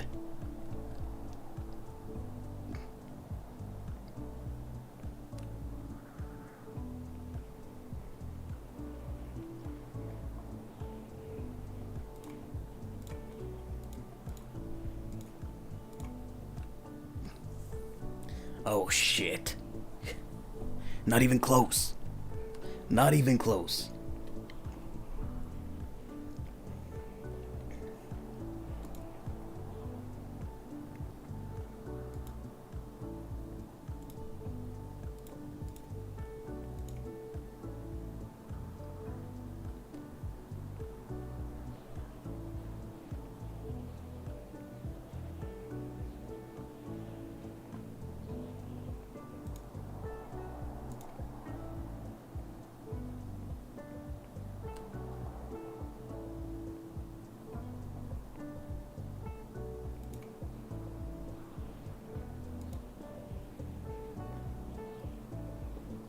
Shit. Okay. I can't actually see my stream when I'm doing this because it needs full screen.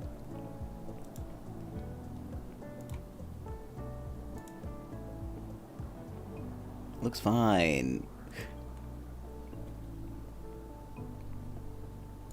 Okay. Oh, Lord. I already fucked this up. Wait. Recovery.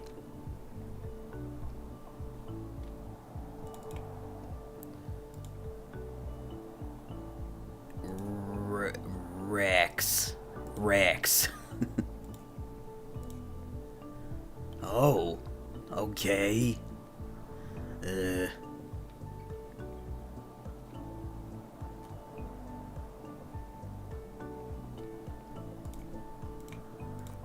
Auras.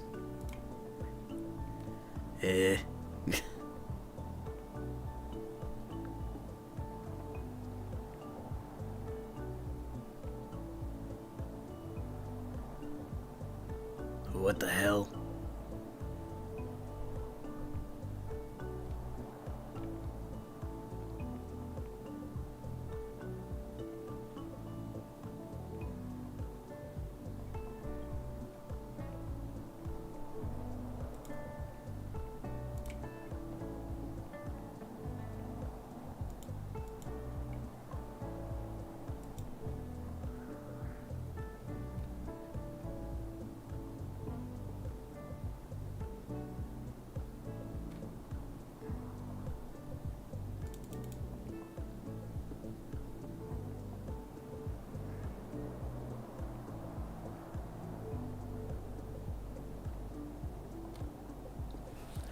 I don't think I know how to play this game.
Praise. Huh. Okay.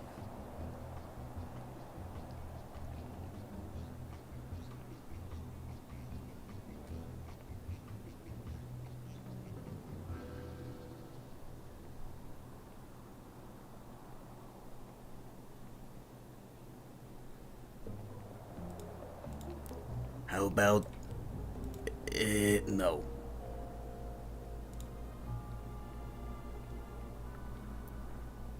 Grabs. Shit! It was grass. It was grass all along. Oh, Lord. And whatever.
Okay, I guess I'll try another round, huh?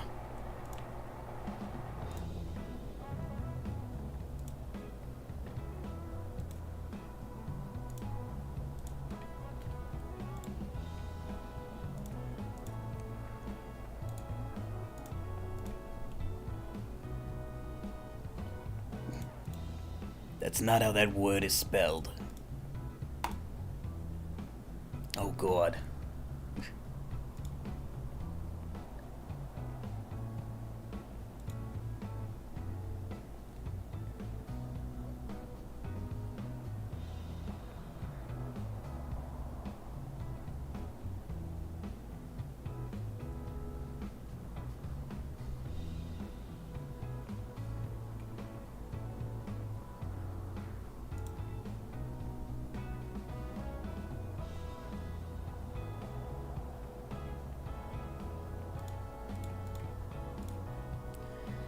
Maybe light. Good Lord. We're nowhere near.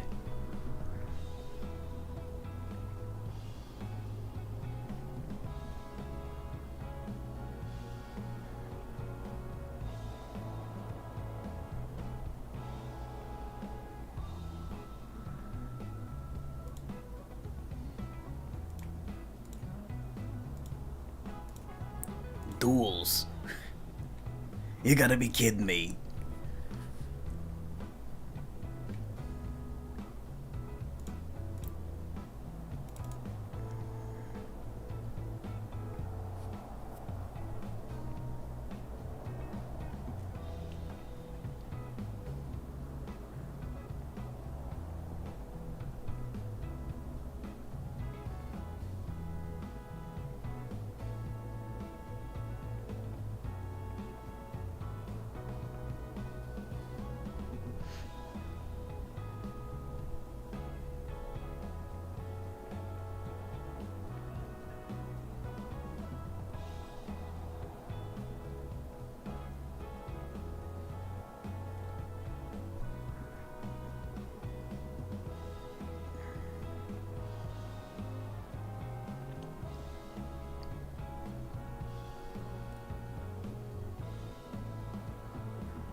no specific uniform. It is just business casual.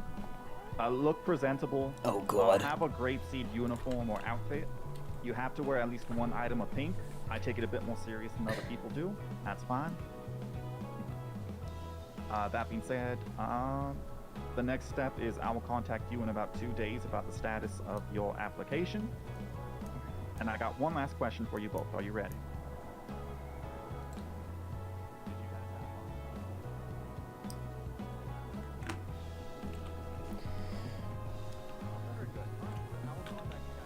All right.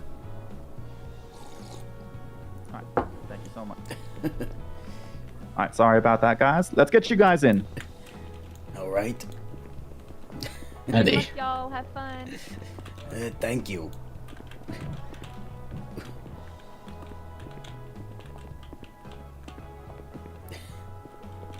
All right, sorry about the wait. These interviews do take some time. That's why I tried to schedule them 1 hour apart. But I'll be very honest, very transparent. That's the kind of guy I am. Very transparent. I am just horrible at time zones. I meant for one person to be central, the other person's to be eastern, and I just mixed them all up. Oh, no Now, I'm going to worries. take a short little break to run and grab something. Please sit down in these chairs facing each other, and I'll be right back. I'm going to run. Okay.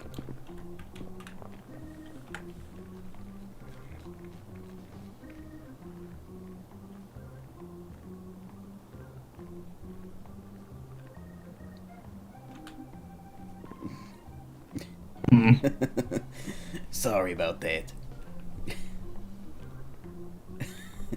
There you go, that's more like it.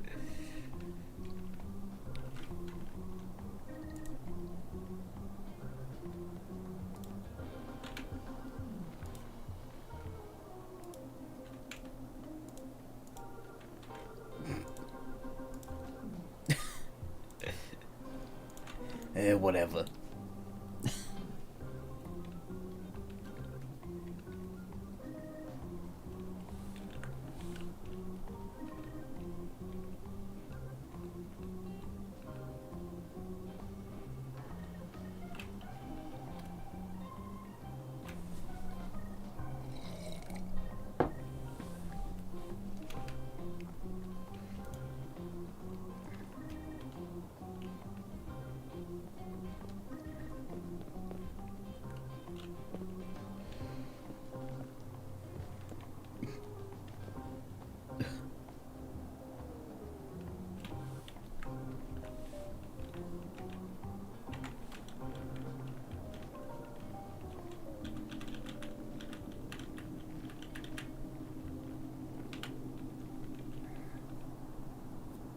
Okay.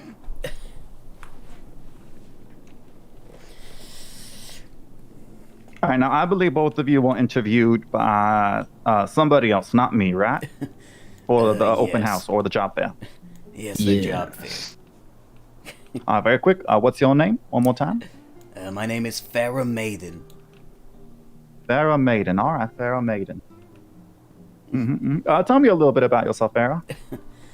Oh, what would you like to know? I was born to, some Vinewood elites, but they, found it unadvantageous to raise children, and therefore put me into a foster home, and I was essentially raised by no one, so I had to, go it alone. I do have a twin sister, but we have, very different ideals about how, life should be lived.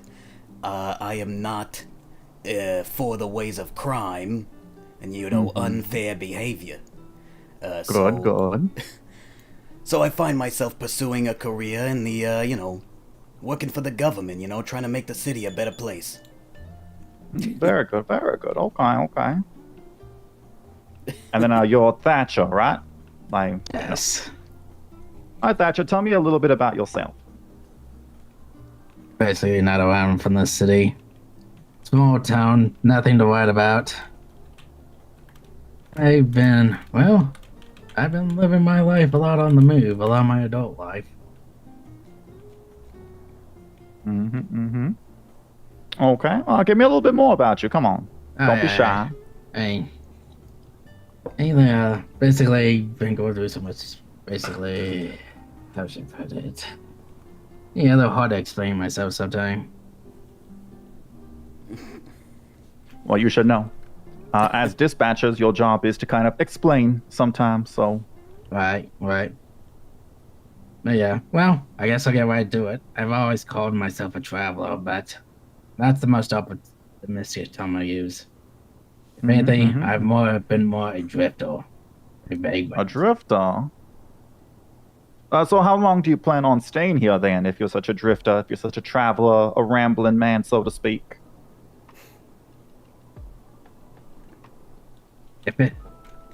I'll see if everything works out so much. It feels like what I want most of life these days is something I left behind a long time ago. Something that I don't even know what it is anymore. Okay. Alright, and then Thatcher, what shift are you applying for? Like, around what time do you plan on clocking on duty?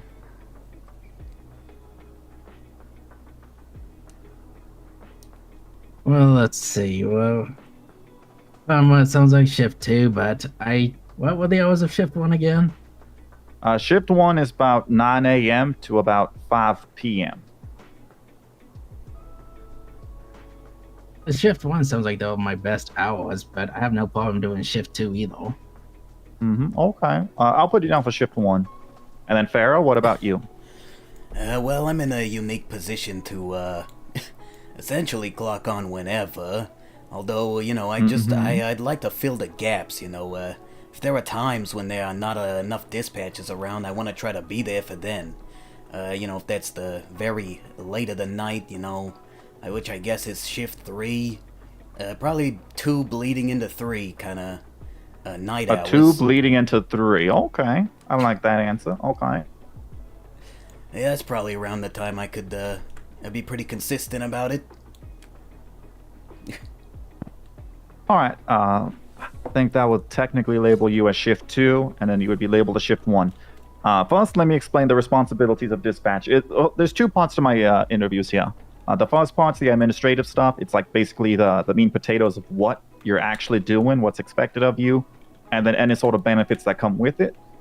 And then the second part is more of the vibe check. It's like a scenario part where I kind of test your character, test your morals and ethics, and how you respond to certain things, all right? Okay. So the first part, which is, what is the job? There's 3 responsibilities of dispatch, 3 main ones. The first one is you are the operator. When people call 911 or 311, you are going to be the one that answers. Your job is to get as much information from these callers as possible to relay over to police. That being said, you are interacting with real people here. Okay. Sorry, give me a second. Okay. All right. You are interacting with real people here, so you're expected to sort of, be good on the radio. Not. I don't mean good as in like technically be good. I just mean like be a good person. You know, you're de-escalating. You're relating to people. You're trying to be friendly because, to some people, when they call the emergency line, this could be the worst day of their life. All right, that's something to always consider. Yeah, right. The second part of our job, our second responsibility, is taking the information we gather, and it is to relay that over to the main frequencies of the radio. And in this case, our job is not to tell police officers what to do, because it's not our job to be like, hey, Officer Smith, I see that you're near Mirror Park gas station. I need you to respond to the emergency there. That's not our job. Our job is just to put out the information, make sure that the police understand it clearly, and then allow them to make the best possible judgments on their part. Okay? Okay. Sometimes we do also help supplement their radio comms, like if they're in a big police chase. If they already have all the units they need attached to it, we can tell them, all right, let's move this police chase to channel 2, or move it to channel 3, Or if, let's say somebody calls 911 and they're injured, we can be like, PD to EMS, somebody's injured over at Mirror Park gas station. Can you send an ambulance over there? Or things like that, Because not only do we talk to PD, we also talk to EMS, DOC, lawyers, DOJ, so on and so forth. And then our third responsibility that we do is we do civilian reports. We do front desk services, is what I like to call it. So if, like, let's say somebody had their gun stolen, if they come to VPD to report it, well, we can do that report. We can report it for them. We don't need an officer there to be like, all right, who stole your gun? How did it happen? Where were you? So on and so forth. We do that. Okay? Make sense? Yes. Is there any questions about what we do? And there's no stupid questions. Feel free to ask anything. None so far. Well, I guess you said we would say PD to EMS, right? So we're considered police dispatch specifically, not just like, vague government dispatch. We do represent the PD at times. You can say dispatch to EMS if you'd like. Well, technically, okay, I'm just being very general. You can't, the preferred method in the city is you say the person you're addressing first. So it would be EMS from PD or EMS from dispatch.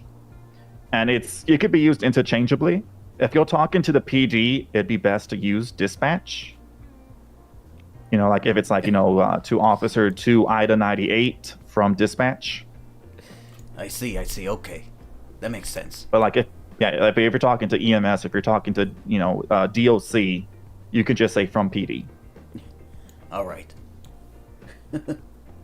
I'm just wondering if there was has been any matters of, how should I put it, any matters of crosstalk. Like say you're on a phone call, you don't want to say anything by accident while getting the information out to whoever needs it. The radio between the radio and the phone. Radio and the phone does cross. If you get on the radio while on the phone, both parties will hear it. Yeah, we don't. Yeah, I wouldn't say anything by accident that anyone on the phone don't really need to hear. Exactly. All right. Any other questions about the job? Or none just yet?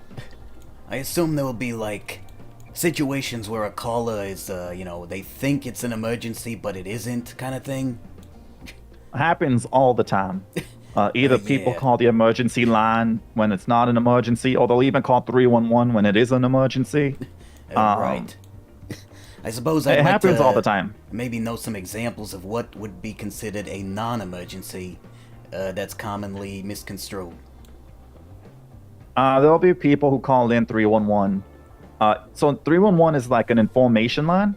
If people have a question about the city, if they're like, hey, I'm new into town, where can I find a job, or, things like that, or, who's hiring? We answer that to the best of our ability. If people have a question about the law, we can answer that to the best of our ability. But we must stipulate that it is not legal advice. Talk to a lawyer. We can also advise that. And things like that. And then an emergency would be like... Go ahead. Calls to 911 that maybe aren't for, it's something we can't help them with. What's a typical example of something like that? Like a typical call that we can't help with. The last example I was given was one time a judge called, right? They called, I think, 311, so that was the appropriate call for this one. But then the judge asked and said, hey, I'm trying to give somebody contempt, but they're not accepting the fine. What do I do?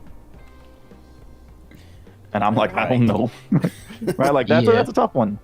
So maybe they needed an officer to go down and, like, enforce it, Yeah, so in other words, something outside of our knowledge. Mm-hmm. And when that happens, the best you can do is just try to point them in the right direction. So in that case, I told the judge to go ahead and call back, and I'll make sure an officer answers 311 instead. So they'll talk to an officer. Right. And so I was trying to get a superior. So in that situation, we could say, all right, I'm going to radio an officer and tell them to answer the next 911 call, in regards to, I guess, if they need to deal with this person being belligerent at the court. Mm-hmm. Yeah, okay. Exactly. And the typical emergency calls are things that we can report over the radio. It's things like, oh, help, John Felica's been kidnapped at the bank. Help, my friend got injured, needs help getting up. I've gotten 911s from, of course, gang members, a golf gang, who were like, hey, I'm throwing a car wash at the governor's house. You guys should come on down. It's like, this is not an emergency. Right. No, it's things like that. Okay. Like things like that happen.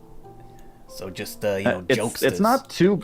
Yeah, there's a bunch of prank callers and jokesters. It's not too big a deal if people get it wrong. Some officers, when they're forced to take the call, they have a gag they like to do where if somebody calls 911 with a non-emergency, they'll tell them to call 311, and then they'll answer 311 themselves. So it's like there's no difference, Yeah.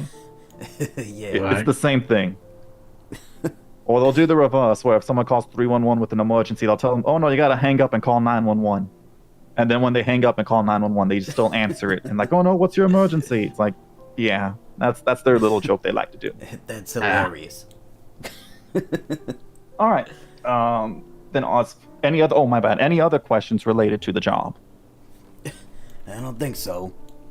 It sounds like we covered a lot of, at least most of it, if not everything. Mm-hmm. Okay, very good. This job is not too involved. There is a bit of a learning curve, so I do have to ask, do you guys have any dispatch or PD experience? I know some 10 codes, but probably not, every necessary one. I'm not sure if there's like some sort of a short list of what kind of 10 codes we would have to use as a dispatcher. We do have a training process. Like, we'll even take people with no experience. It honestly, experience doesn't really matter too much. We'll take people at the very bottom and then train them to the top. Yeah. All right? All right. So feel like we have I've a whole heard this training before. program and everything. You never done it before? No, but I felt like I've heard this before. Okay. See, hold on. I think you were at the other firm I've been to before, I think. Am I the what? I've been to 2 fairs in the previous fairs. I think I've actually talked to you before. Have you? Like, during the January, February fair. Yeah, sounds familiar. Maybe. I don't quite recall. Maybe, but probably. Anyway. It's sounding familiar the more we talk. Huh. I mean, it could be. Anyway, so yeah, we do train. I'm just asking for your kind of baseline so I know exactly what I'm dealing with. Benefits to the job include getting a business class ticket into the city if you have trouble with that. The business class is really good. You have no problems getting into the city no matter what time it is. The only thing is that the business class ticket must be used for business. It's expected that if you use this ticket, you do have to come into the city and to walk. That being said, you can be in the city with your business class ticket and still sort of wait in line for the normal. If you kind of want to do like your hours and then go explore the city normally later, that's absolutely fine. That being said, if you do walk long hours on your business class ticket, you are more than allowed to take like an hour or so off to go to the city and explore yourself, on that ticket. It's no big deal. The only thing we don't want to see is just people abusing the business class ticket to get into the city and then just staying in the city. Does that make sense? Yeah. Yeah. I gotta admit, though, can be a bit of a workaholic. Me as well. Yeah, that's fine. That's fine. So you guys would both be coming in as trainees, which is fine. But that does mean that you don't have the same privileges as a full dispatcher. When you do become full dispatchers, if you do get hired onto the job, the benefits include having access or clearance for ride-alongs with the PD. Full dispatchers are more than welcome to have a ride-along if the officer agrees to it. It's not forced on the officer. That being said, if you still go on a ride-along, you're expected to still do your dispatching duty. That is still answering 911s, 311s. That is making little reports if possible. And that is also relaying information over to the PD. That sounds great. Yeah, as long as we perform the duties and as long as it's okay with the officer in question. Yeah, that sounds simple. And it's not, when I say the officer is allowed to accept or whatever, that does not mean pressure the officer until they say yes. It just means, of course. That means no means no. Exactly. We also, you're not just forced to just stay in the office all day. You are allowed mobile dispatching. Well, not as a trainee, only full dispatchers. You can go mobile if your training dispatcher is also going mobile. We're allowed to work out of any PD here. This includes, VPD, LSSD, and Grapeseed currently. Polito too, I guess. And there is a Del Perro PD as well, so any of those you're allowed to walk out of, including the hospital and the DMV. All right. But as trainees, you got to be under a normal dispatcher because, your job is to focus on training right now. Right. Okay. Is there any other questions you have about either benefits or the job itself before we move on to the scenario portion? Well, I've seen officers running in and out of MRPD. Is that just like Oh, that one is open too. I forget about that one. Okay, so if I wanted to sit so in there... MRPD is not as big and furnished as this one is. All right. Like the big, I would say the big PDs are VPD, LSSD, and Grapeseed. And there's a few small ones, Polito, Del Perro, and then MRPD. All right, well, I'll probably focus around here, until the training is done, and probably beyond that a little, it's the main police department. It's probably better to be here. Mm-hmm. If for whatever reason you're on duty alone, maybe listening to the radio or whatever, or you're like solo trainee, you're more than welcome to travel or go to PD meetings if they happen. Okay. Okay. Because PD meetings are a great way to kind of bond with the rest of the PD, and kind of also know what's going on in the station, or the whole force. Well, that sounds great. Mm-hmm. Any other questions? Not for me. Looks like we got the gist of it. Okay, very good. And now we move on to the scenario portion.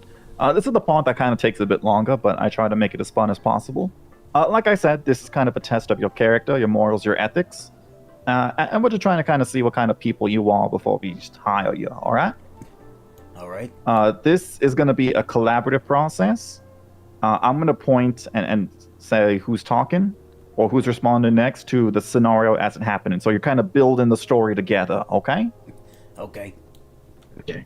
And you're going to talk in first person. You're not doing third person. You're not going to do like I would do this. No, I want you to talk as though you were doing it, okay? Of course. Okay. Okay. Every now and again, I'll be the narrator to kind of actually explain what's happening. But I'm also going to be part of the scenario being kind of the characters in it. Ready? Sure. Ready. Okay. Give me 1 second. Actually, before we get started, we just trying to do this in tones or both at the same time? You're going to be walking at the same time, but I'm going to point to who's going to be talking at the time. Okay, that's so good. I'll be that's like, good. Thatcher, take it over. You just want to Farrah. make sure we ain't getting through any crosstalk between us. So. No. And once I say, like Thatcher or Farrah, whatever you say while I'm saying that doesn't count. Okay. Right. Okay. So our first scenario. Congratulations, you've just been hired into dispatch. You've been working here for about a week, and you don't know anybody's name. You don't know anybody's call sign, their voice, or their face. It's very frustrating, and it's very overwhelming. However, you have made one friend in the department. Your friend is... Oh, by the way, when I'm doing these scenarios, pretend like you're the only person there. It's not both you together. It's one character, all right? All right. Mm-hmm. You've made one friend, and it's a sergeant. The sergeant's been very friendly with you. It's been trying to get you engaged and, trying to introduce you to people in the PD, just trying to integrate you, being a really good guy. Well, one day, at the week that you're currently working, there's a big drug bust. Your friend, the sergeant, did a successful raid and got a ton of drugs off the street. Hooray! You hear over the radio. Congratulations, guys. It's me, the sergeant. Due to our successful mission, we're gonna throw a secret party at VPD and dispatch. You're invited. And now you're ecstatic. You're like, yay, a party. And he gives you the room number. And at first, you're a little confused. You're like, wait a minute. This room? And I'm like, it can't be. Like, you know, no, VPD is a very confusing building, but you're like, this room, isn't this room the, yeah. And then you open the door to that room, and it is what you thought it was. It was the room to the showers. But it's not that kind of party.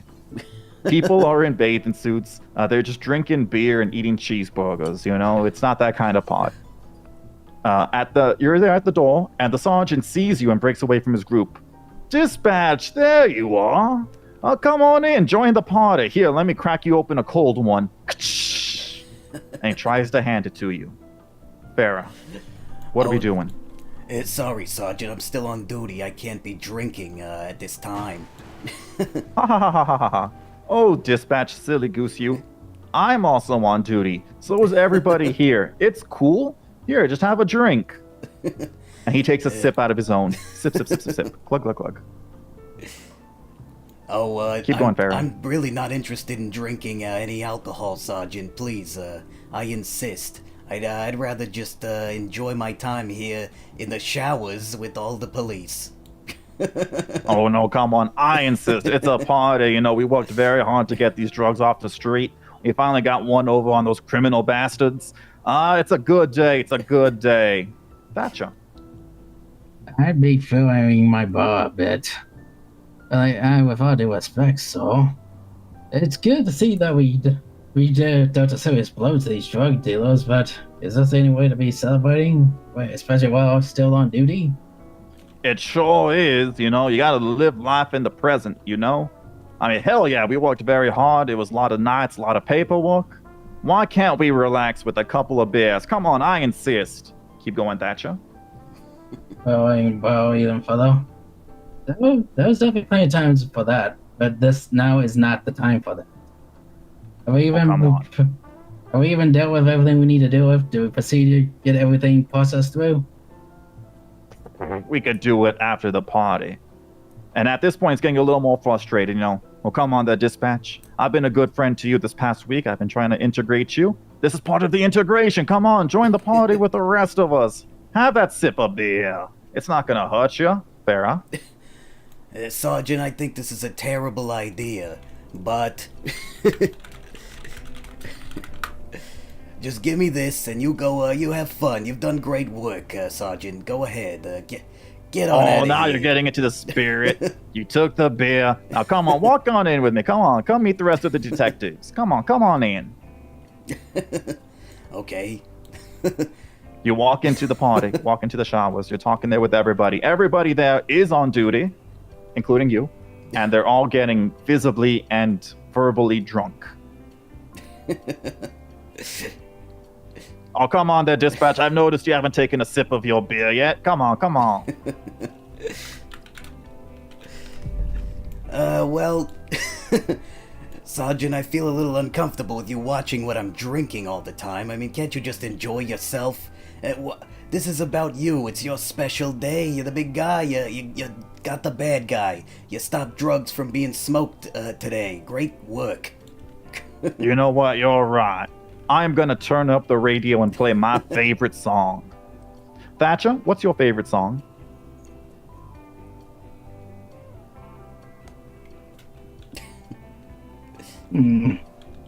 I wouldn't know any lyrics, but you don't have a favorite song, Thatcher? I mean, I have a favorite type of music. What type is it? Believe it or not, it's heavy metal. Heavy metal. Like what? Come on, give me an example. I like bands from like Korn and who else was does Metallica is a little lighter on the heavy metal, ain't they? Ooh, we'll do a Metallica. He puts on Metallica and he just starts dancing along with the other detectives. He's very distracted right now. Farrah, are we leaving or what are we doing? Yeah, I gotta piss. I'm gonna go to the bathroom. All right. With that, you leave. All everybody's distracted playing Metallica because that's what cops love to listen to. A lot of Metallica.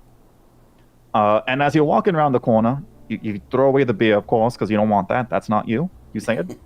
You're walking around the corner, and all of a sudden you hear stomping around the other side of the hall. Stomp, stomp, stomp, stomp, stomp. It's getting louder as it comes towards you. And then round in the corner is an imposing figure. It's the lieutenant the one above the sergeant, and he's very mad. Dispatch, he bellows. I heard there's something of a hullabaloo going on right now. Do you know anything about it? Because once I find the people responsible for this, ooh, heads are gonna roll. People might even lose their job. Farrah, keep going. Oh, you mean that thing going on in the showers with the lieutenant and all them after that drug bust? Yeah. I don't know what that's all about, but, A lieutenant? I'm the only lieutenant on duty. What are you talking about? Oh, sorry, the sergeant. I can't remember his name.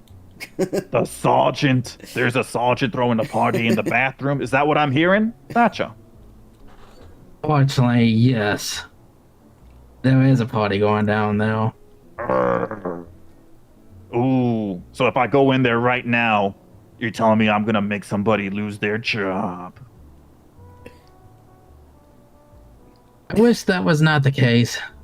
Man, this over this, my hands are forced. There are serious things that need to be done around here. I see. What exactly is going on in there? It's a too early of a celebration over a drug bust. Celebration? What kind of celebration? Like I said before, so it was over a major drug bust. Okay, well, it's not like they're doing drugs or drinking in there, are they? Drugs, no. Drinking, yes. Drinking? Grr, somebody's head is gonna roll. Farrah? Do what you gotta do, Lieutenant. You know, this is a serious place of business, and, you know, if I were in your position, I'd be pretty angry as well. Good. Because, you know, there is no drinking on the job here. We're on duty, we gotta be sober, and we gotta be doing our jobs out here, alright? You are dismissed, dispatch. I'm headed toward that party. The end. Now, how do we feel how that scenario went? I think it went as expected. A bunch of officers were horsing around in the showers, and, well, the lieutenant, the superior officer, was clearly angry about it, as he should have been. And personally, if somebody went out and did that, but even if he was my friend, I'd possibly feel betrayed. Betrayed. What do you mean exactly by that? Sure, he's my friend now, but I'm one to take matters that seriously. To just do something like that and throw it all away, I can help but feel betrayed in that matter. I suppose I'd feel betrayed by the sergeant. I mean, he could have waited till he was off duty to have a little party or whatever. You know, drinking is fine off duty. You know, he could have just waited a few hours, taken off work, you know, invited his, you know, fellow officers after they were off shift. You know, it didn't have to go down like this inside of the police department. That was foolish. Yeah, that's to see it happen. All right, very good, very good. Because, yeah, you know, please don't drink if you're on duty. That is against the rules. You know, do take it off duty if you want to have a good time, which officers do. One of our sergeants does have a bonanza every Friday, I believe. So on and so forth. Good. All right. And you know, I did talk a little bit about detective unit. And we do have a lot of units here in this department. We have, you know, the highway patrol. They tend to the highways ticketing people. We have a canine unit, detective unit. We have a speed unit. Think Fast and the Furious. So on and so forth. Because, you know, we work with the PD very closely, all right? We are dispatch. We are our own separate department, okay? I am like the chief of police for dispatch. That being said, there's still a lot of mutual respect between the departments, and we respect their rank because they have a lot of expertise and experience in handling, you know, matters in regards to criminal justice. So we do rely on them a bit. That being said, are you ready for the next scenario? That kind of leads into what's going to happen next. Yeah. I'm bracing myself. Okay, very good. Oh, very good. At this point, you've been walking for about a few weeks now. You're starting to recognize a few names, a few call signs, a few voices. It's still a big jumbled mess. It's very overwhelming, but that's okay. Your friend, the sergeant, oh, my bad, I'm sorry. Your friend, the senior deputy, is not quite as friendly with you anymore, kind of avoiding you at this point. But what can you do? You did rat him out after all. But it is what it is. Anyways, you're working at VPD alone. For whatever reason, you're heading down to the bottom floor, floor -3.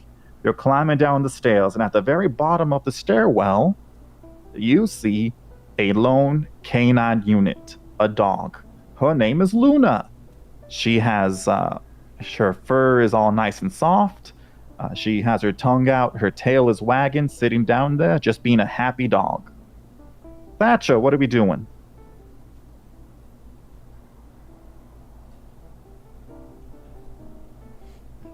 I just say hello to Luna and how she's doing. The dog Hello, looks at Luna. you. The dog just looks at you.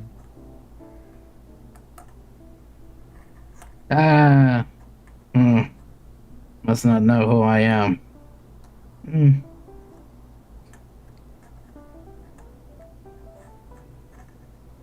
There's a staring contest now between you and the dog. I just take a knee. Excuse me. Kneeling down, just seeing if there was any change. Just trying to. All right, you're getting eye to eye with the dog. What are you doing with the dog? You're Yes. Yes. Do you pet the dog or what? No, I mean, I extend my hand out, but nothing further than that. Not trying to pet. Just okay. We'll stop you right there. You extend your hand out toward the dog. When all of a sudden, here's the plot twist. The dog gets up on all four legs, starts snarling, tail up, fur on end, just snarl, grrr, says the dog. And all of a sudden, you're taken aback. And all of a sudden, here's the plot twist. The dog opens its mouth and starts speaking in human words, saying, "What are you doing there, dispatch? Why are you giving me your hand?" Farrah. Oh God, what was in my coffee this morning? What do you mean, what was in your coffee? Is this how you treat me? Don't you know what I am? I am one above my officer, my canine officer.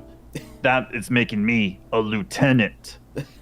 I back away slowly, not turning my back towards Get back here, dispatch. animal. Did I say you were dismissed? I continue backing away under the assumption that something is very wrong with this animal. The dog keeps growling. Dispatch, where are you going? I did not dismiss you. Thatcher. Yes, ma'am. What? Gasp. What do you need of me, ma'am? I apologize if I stepped out of tone and out of position. You really did step out of turn and out of position. I am a lieutenant here. I am a respectable member of the PD, and you're putting your hand in front of my face? What do you think was gonna happen? Do you do this to your normal human officers? Do you put your hand in front of their face like this? How dare you treat me like this? No, ma'am. I apologize. Apologize for Boogie. I apologize. I feel like we've got it on the wrong foot. If you're apologizing, I want you to stand at attention for me. Farrah. Okay, if I'm apologizing, then I stand at attention for this dog officer. That's more like it there, dispatch, you Ma'am, know. yes, ma'am. As a lieutenant, I have a lot of pull in this department. If I so much as ask, I can get you fired. Is that what you want? Of course not, Sergeant Dog. I am sorry for my transgressions. Sergeant Dog? I said I'm a lieutenant, and I have a name. Lieutenant Luna, I apologize. That is better, dispatch. How dare you treat me like this? Do you treat me like this because I'm a dog? Is that what it is? Yes. That's it. I'm getting your radio headset. I'm taking it from you. I'm gonna get you fired.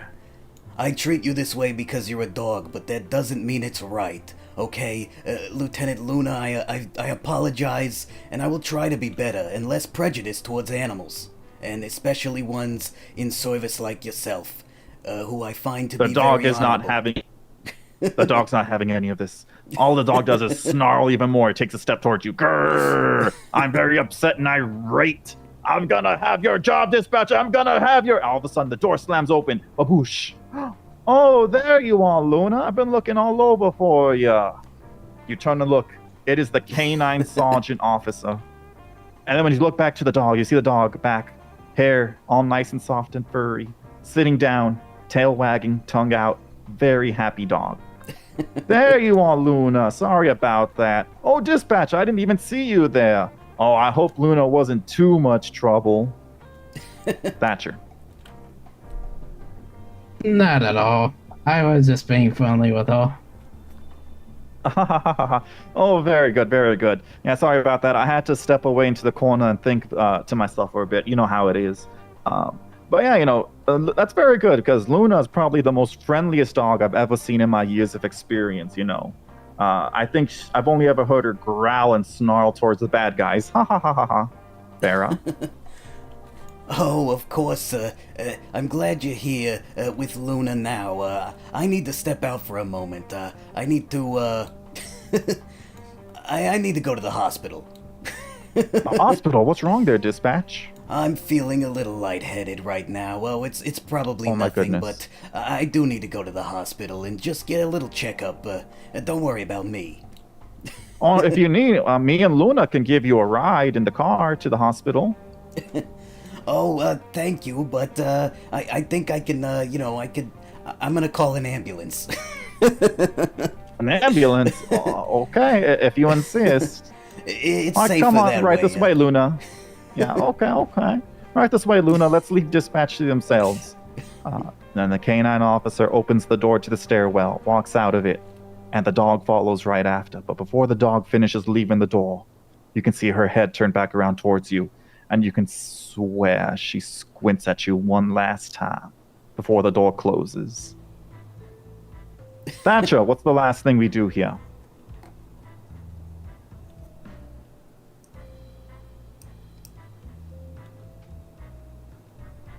I think we got on the wrong foot, Luna, but we can patch things up. I assure you. Okay, you're hopeful for the future. The end. Okay, Good how did lord. you guys feel that scenario went? Well, we survived, so that's good. Oh, at least I felt like I'd have done things a little differently. Yeah, what would you have done different if you could? I just feels like I just got off on the wrong foot, and I would treat it as my fault. I would try to do whatever I can that that I want to just patch relation things up, whether it be human or dog. Very good, very good. As long as We it sounds reasonable. We do want our relationship with the PD to be as good as it possibly can, I do want my dispatchers to be very respectful toward the PD and all of them involved. Likewise, in turn, I do want the PD to be very respectful toward us dispatchers. So let's say you were hired and you felt like a PD member was very disrespectful or something, please let me know so I can take care of it, okay? But that also means I'm expecting you to be respectful to PD. Alright. And just so you know, we do not have talking dogs in this department. That was just a funny little twist. So is it fair to say that maybe, it was in my head and that's probably a health concern? In this scenario, no, the dog was actually talking. It was a Oh. Scooby-Doo thing. Okay. Brings me back to my It's a little childhood. plot. And like I told you, it's a little plot twist here. They're fine. Okay, perfect. Okay. Before we move on to this next scenario, I do gotta do a little preface, kind of like what I did earlier. It's a quick little question I gotta ask you, and I never like asking it. It's something I'm kind of been forced to ask due to the growing trend here in the PD. But do either of you like to partake in booty on duty? What the hell? Of course, I ever heard of such a thing. Booty on duty is where you get together with your little officers or your co-workers, and you just sneak away, and you kind of just have relations with each other on duty. I'm gonna go with no. Good. Never been good at relations to begin with, so if anything, that's a bust. It better be a no there, Thatcher. Because, it's unfortunate to say, but in the earlier days of the PD, that was actually a growing problem, These officers, they'd spend long hours together, kind of getting to know each other, spending a lot of time riding along, doing reports, getting to know each other. And then, they kind of sneak away together. They go downstairs to where there's actually bunk beds down there, and they would create something together. The HR department. Oh. The HR department. I can't believe I'm hearing this, we told. Mm-hmm. It's true. It's true. That's why we have an HR department. I'm sure you noticed the camera up there. That is because HR kind of installed cameras to always be watching, because booty on duty was a growing concern. So HR has to step in, and I just want to make sure that nobody I hire is going to contribute to that problem. Okay? Understood. I'm pretty sure I'm here for business and not pleasure. Exactly. Police department, not pleasure department. At least I didn't try to mix up such a thing if it would have happened. Whatever. Everything that stays in the PD is just business. Anything else can just happen outside of it. That being said, we do work very closely with a lot of people, like I've kind of said over and over again. So it is also kind of our job to make sure we de-escalate and we don't cause, drama amongst each other. And we try to help out how we can, right? So for this scenario, we're going to have to do an even greater suspension of disbelief than a talking dog, okay? Okay. No, in this scenario, myself. In this scenario, you are single, and there is an officer who's walking, who is the most attractive person you've ever seen in your life. And not only that, there's been times where, with this officer, you've kind of been, you've held eye contact with them a little too long. Sometimes when you walk past each other in the hallway, you kind of intentionally brush up against each other. And during PD meetings, sometimes you kind of sit next to each other. Now, you've never said anything, you've never done anything forward, nor them toward you. And this officer's name is Officer Cutie Patootie. Now, it's one fateful day, about a month and a half into your job. You're starting to get to know people in your shift. You're recognizing voices, names, and faces. There's still a few you don't know outside the shift and so on, but it is what it is. You are one day hearing a big shootout happen. There's a big gunfight in the south side. You hear the little beeping that keeps happening through my radio. The beep, beep, beep, beep, beep, beep, beep, beep, beep. Because officers are going down like flies. Just all of them. Bam, bam, one after the other. Oh, Lord, is that what that is? For that one, it's house robberies. Oh, okay. Still bad, but not as bad, I guess. The officer down ones are a bit more intense. Anyways, there's a big shootout. Officers are going down, the alarm is blaring, but the PD win the shootout, and there's only one officer left standing. It's Officer Cutie Patootie. Now, everything is being handled, everybody's arrested, everybody, gets, who's on duty? Sorry, got distracted by dispatch and 911. Everybody got arrested, everybody's gotten medical, People have been filed and charged, and reports are finished, and everything is back code 410-4. Everybody's back on duty. You're working dispatch. You're all alone. When suddenly you see Officer Cutie Patootie turn the corner and is starting to walk toward you. And for a second there's something about him. Smoldering. You know, the all of a sudden time slows down. The grass is greener. The sky is bluer. Love songs are starting to make sense in your head. You know, the wind is flowing through their hair, and there's birds flying in the background. We're all both inside, so you have no idea where they're coming from. But there's one thing you do see in Officer Cutie Patootie's eyes, and it is lust. Officer Cutie Patootie approaches dispatch and says, "Hey there, dispatch. Listen, I know the way you've been looking at me, and in turn, I've been looking at you the same way.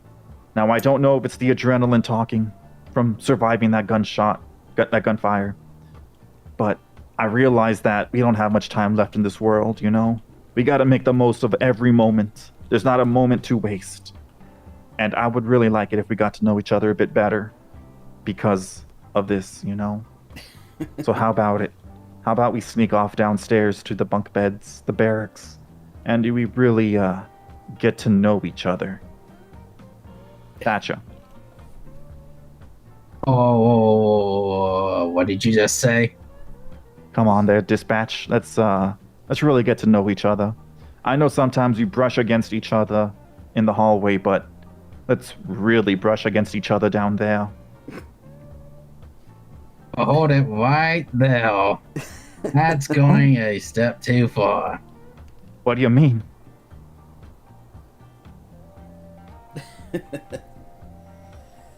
What do you mean that's a step too far? I thought, weren't you feeling the same way about me?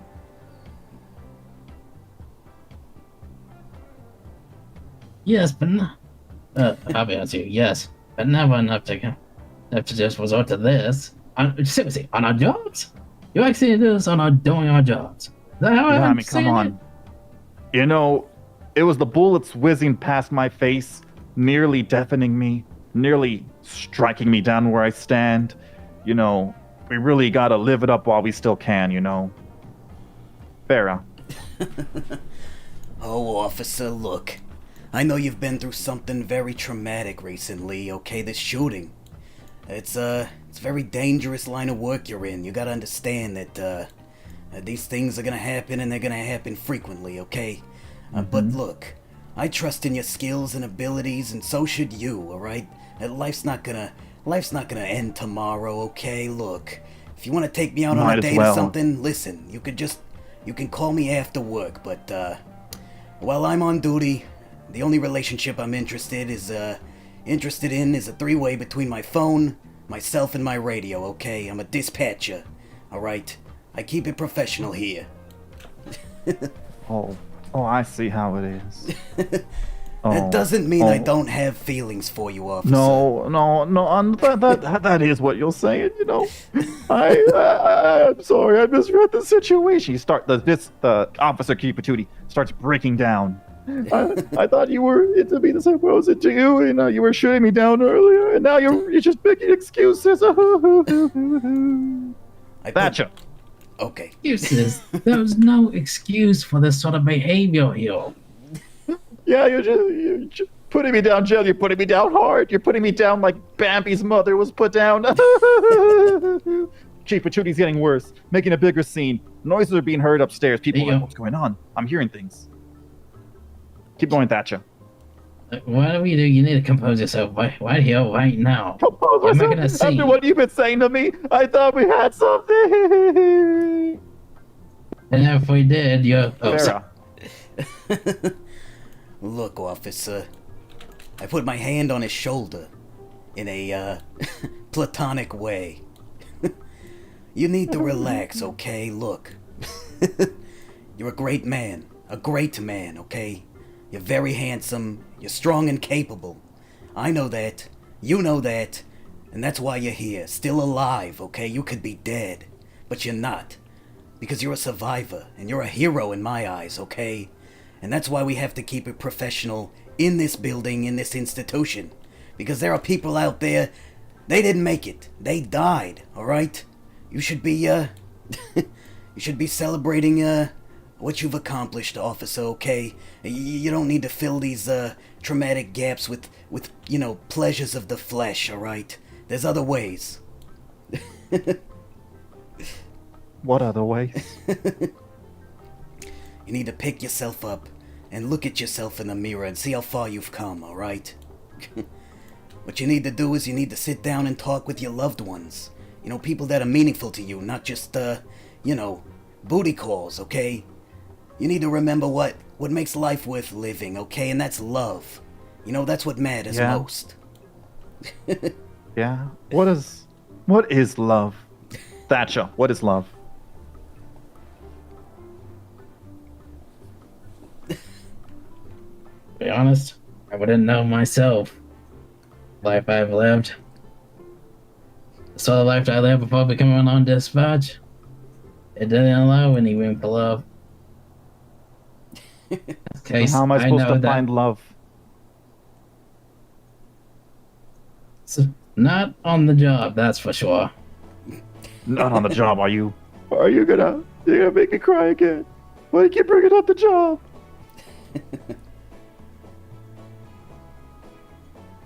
Is love should really be found in the job? Are you willing to compromise your job for love? I'm willing to compromise my job to live, god damn it. To live. Then there will be plenty of time for that. But right now, let me just put down two and put down equality. No, it's not the time for that. There will be plenty of other times for that. No, now is the time. We gotta live in the moment. I can die any day, just like my co-workers have died today. It could be me on the chopping block next. Farrah. Look, officer, listen to me. You need to get yourself together and act professional, okay? There's other people around here. They're gonna see you like this and they're gonna think you're a fool. Look, I know you're a great person, and if you really care for me, then you can talk to me after work, okay? We'll talk more, you know, we'll be more intimate, but you gotta understand that sex isn't gonna cure what's really hurting you, okay? What's hurting you is what you've been through. Your experiences, they're very dark. I understand that. And you're an officer of the law, alright? Things like this will happen, and we have to live on in the memory of those we've lost, alright? For them, we have to be stronger, okay? We can't be weak. Not now, especially. Now stand up. Get off the ground, come on. He stands up and he gets off the ground. You're gonna be okay, alright? Alright. Okay. Thatcher, take us home. Okay, so in any case, let us focus on the task at hand. What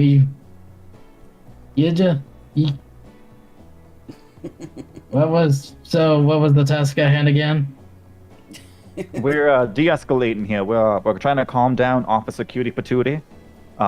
We already got a good, strong lead up to it. Now we just need the finish up. We need the climax. We got him off the ground. He stopped crying. We got to send him on his way.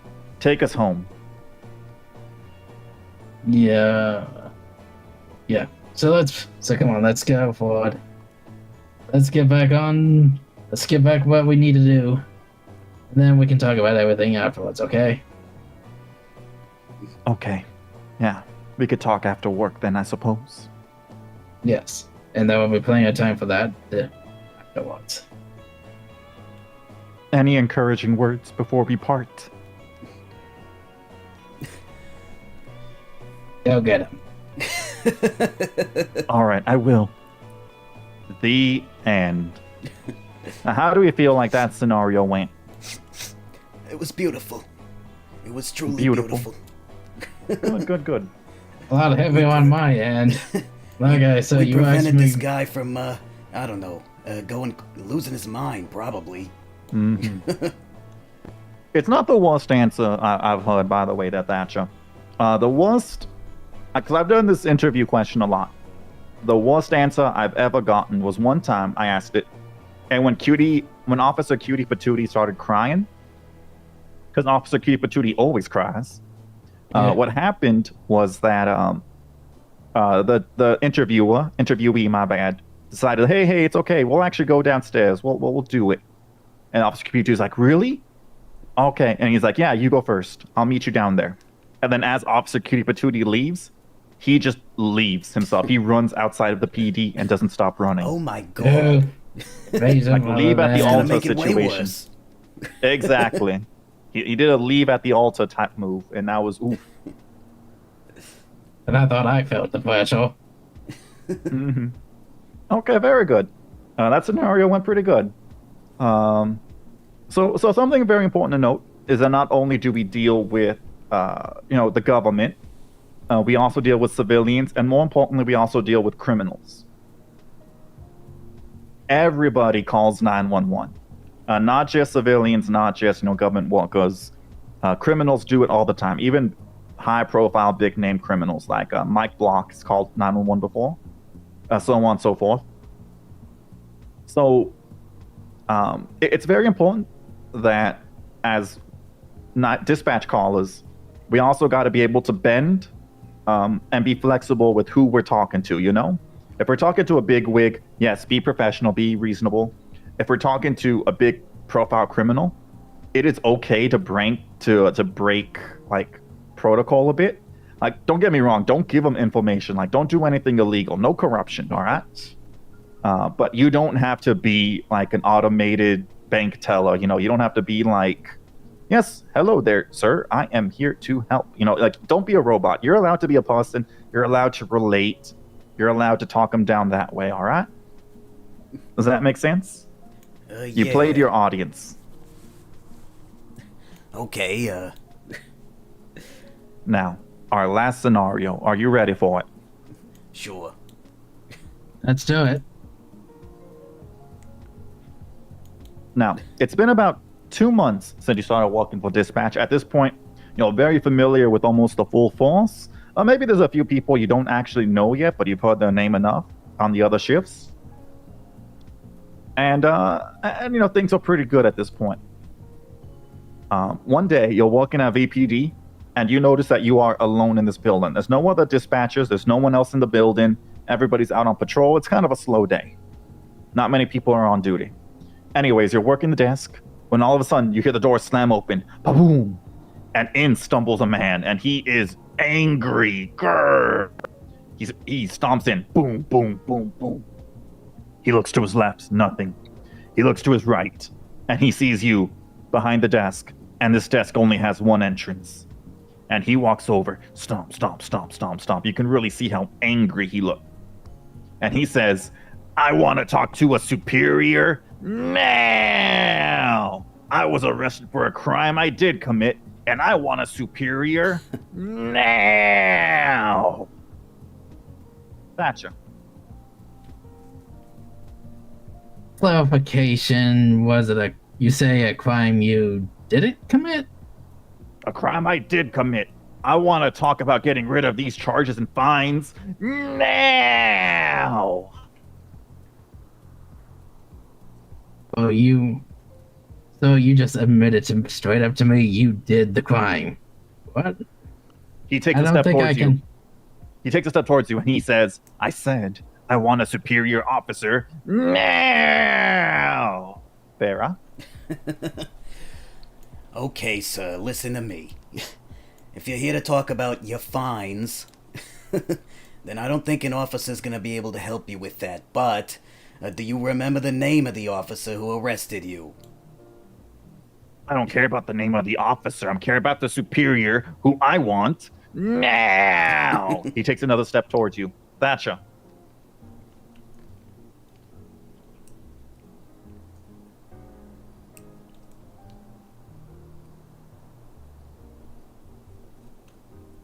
Sorry, I'm just. All right. Look, I can try to find you a superior. You can talk. What do you intend to do with him? Do you intend to talk about it? Yes, I want to get rid of this fine and this charge. That's why I gotta talk to a superior now.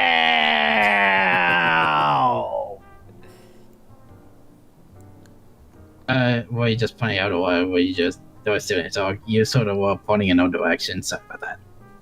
Yes. Now give me my superior now. Thatcher? Serious question. Are you armed?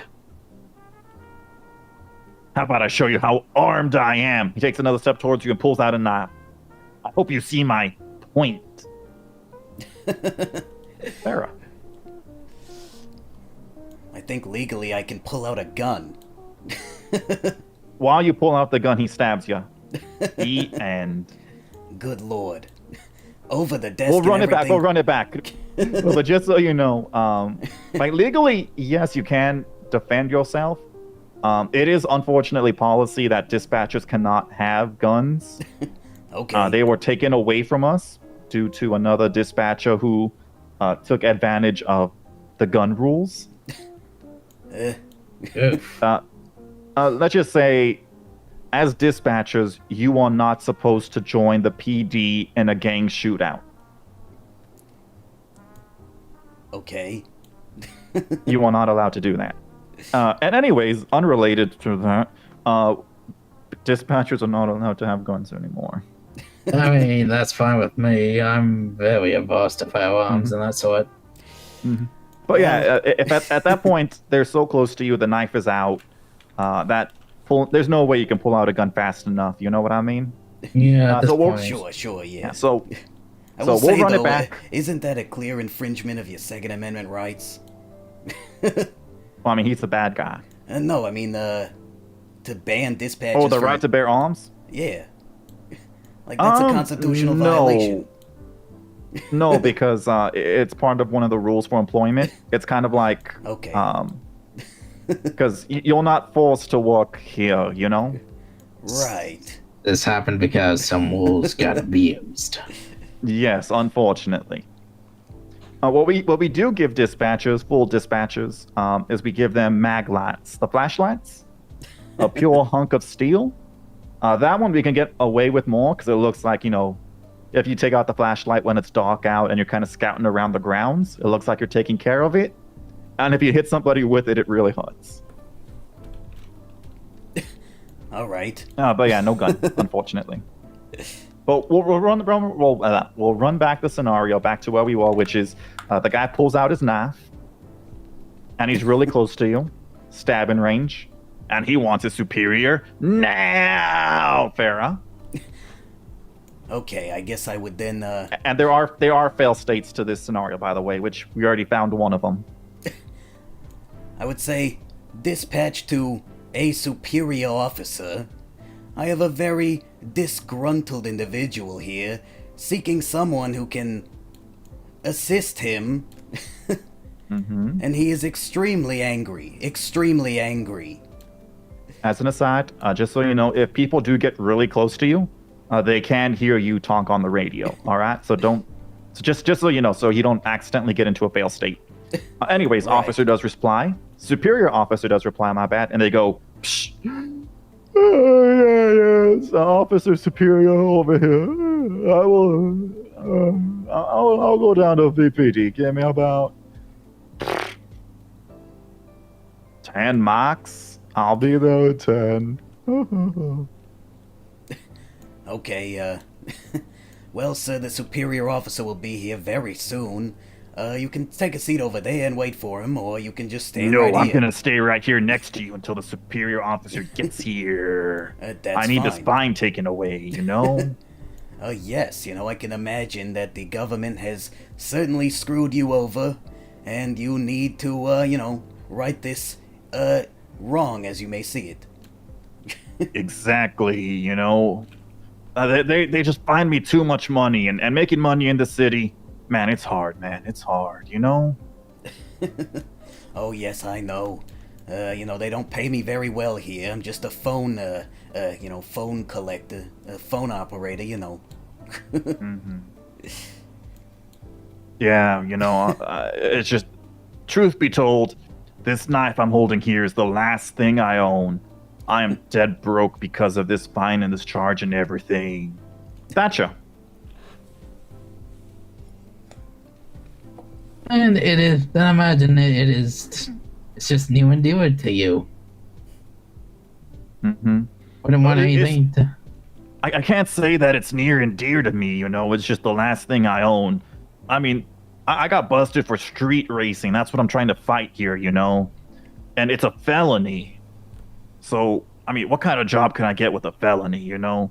I can't become a dispatcher, I can't become a lawyer or a doctor, so I spent the rest of the money I had left to buy this knife, and now I'm just, you know, trying to turn my life around, I guess. I'm trying to make some money the only way, I guess, that's allowed to me at this point. Is it the only way? It's the only way that I see. I mean, I got a felony from street racing. I mean, what else is there left of my life?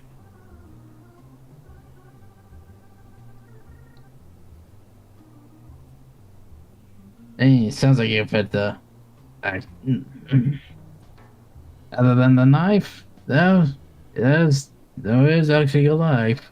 But what would happen if the officer saw you with that knife? Nothing would change. I already lost everything. Farrah. Well, the officer would probably give you another fine if he saw you with the knife, but if you put it away, I'm not gonna say anything about it, okay? You need to focus on He what grips his matters. knife tighter. I'm not putting away the knife. All It's the right. only thing I have left, damn it. It's the only way I That's can your get something choice. that I actually want. Okay, that's fine, but, you know, that superior officer should be here any moment. And, what I'm saying is true. You might get more fines for this, but that's okay. Maybe they'll take the others away and this fine will be at least lower. You know, I'm hoping, you know, just trying to make a living out there, you know. I mean, one fine is already too many. My life is ruined at this point. There's no way back for me. It's all over. That's ridiculous. There's plenty of things you can do for money. Yeah, like what? I have a felony, remember? Well, true, but there's other lines of work, you know, have you considered prostitution? It's legal. Oh? Yeah, it's legal. Someone like me, with a face like this, I don't think people would pay for me at all. Well, look, it's a side hustle you could consider. I mean, to be fair, gambling's also legal. Yeah, but I don't have any seed money. I spent all the rest of my dollary dues on this goddamn knife, remember? Well, I think if you put your mind to it, you could consider, you know, digging around looking for items maybe in the garbage, and you could flip these items for big money. You think I should be dumpster diving? Thatcher. Oh, that's not what I'm insinuating. Oh, what are you insinuating? Even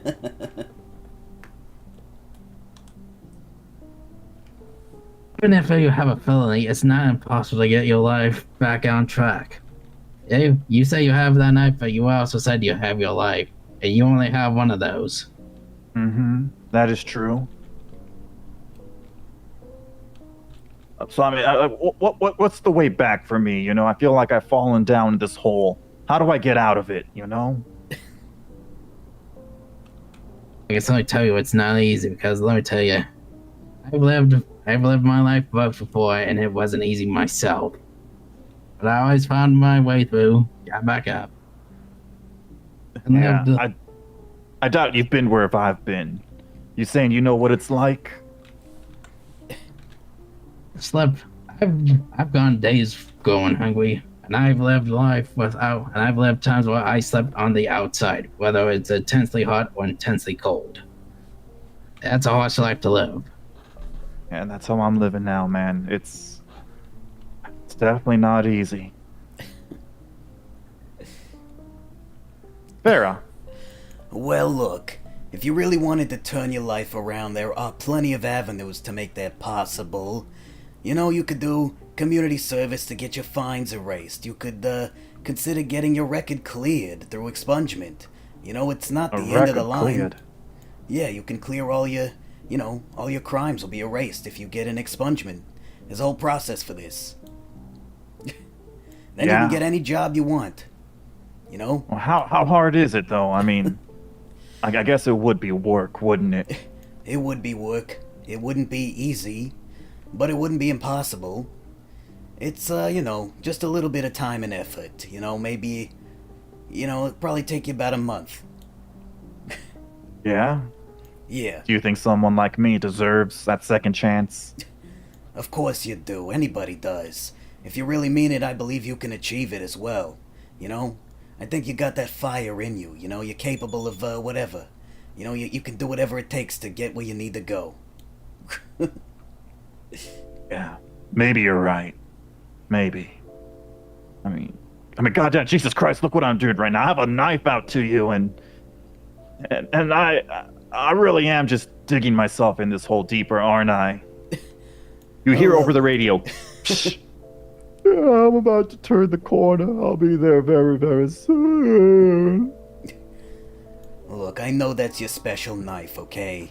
But the officer's almost here, and if he sees you holding it out, he's gonna be angry, he might arrest you, give you more fines, it's gonna be a whole mess that I know you don't want to deal with.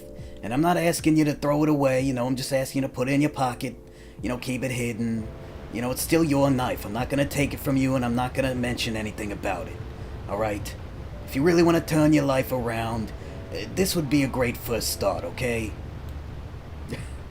Okay. I'll put the knife away. It would never happen that He way. closes the knife and puts it in his back pocket. A few moments later, the officer walks through, Superior Officer Sleepy, and they begin talking. The end. Now, how do we feel how that scenario went? I think it went pretty well, aside from me dying in the middle. Oh yeah, you did die. I forgot about that. But I didn't know the law took our rights away. Now I know that. Mm-hmm. Yeah, I would act so wealthy though. I've seen my fair share. Am I previous line work, whether it's cab or dispatch?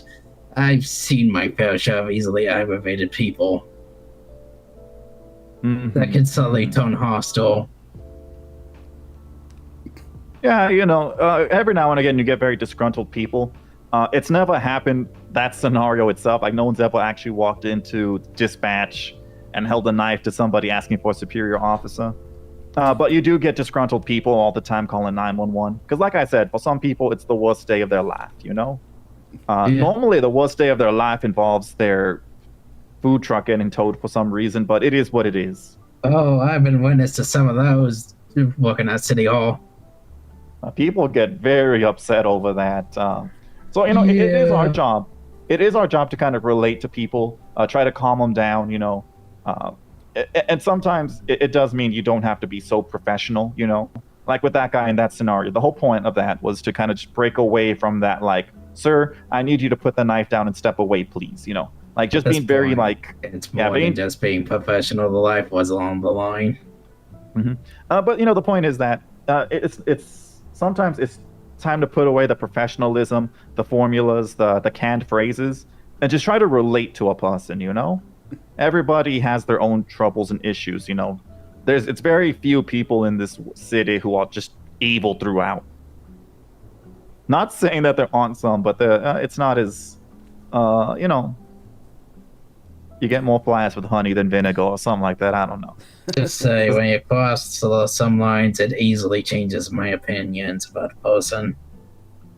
Mm-hmm. No, I understand. Okay. But like I said, it's never really happened where somebody's been held up here asking for a superior officer and all that. Okay. That is the end of the scenario part. How do we feel about the whole thing? I feel pretty okay about it, I think most of it made a lot of sense, appeal to the humanity in people, understand where they're coming from, try to be clear and concise about, questions you may have for them, trying to get information from them for, essentially to assist them, I guess, certain, protocol for contacting, I guess, certain officers or the EMS. I think we've covered a lot of what this job is all about. Like, don't get me wrong. There is still a lot of formality. There's still a lot of pomp and circumstance.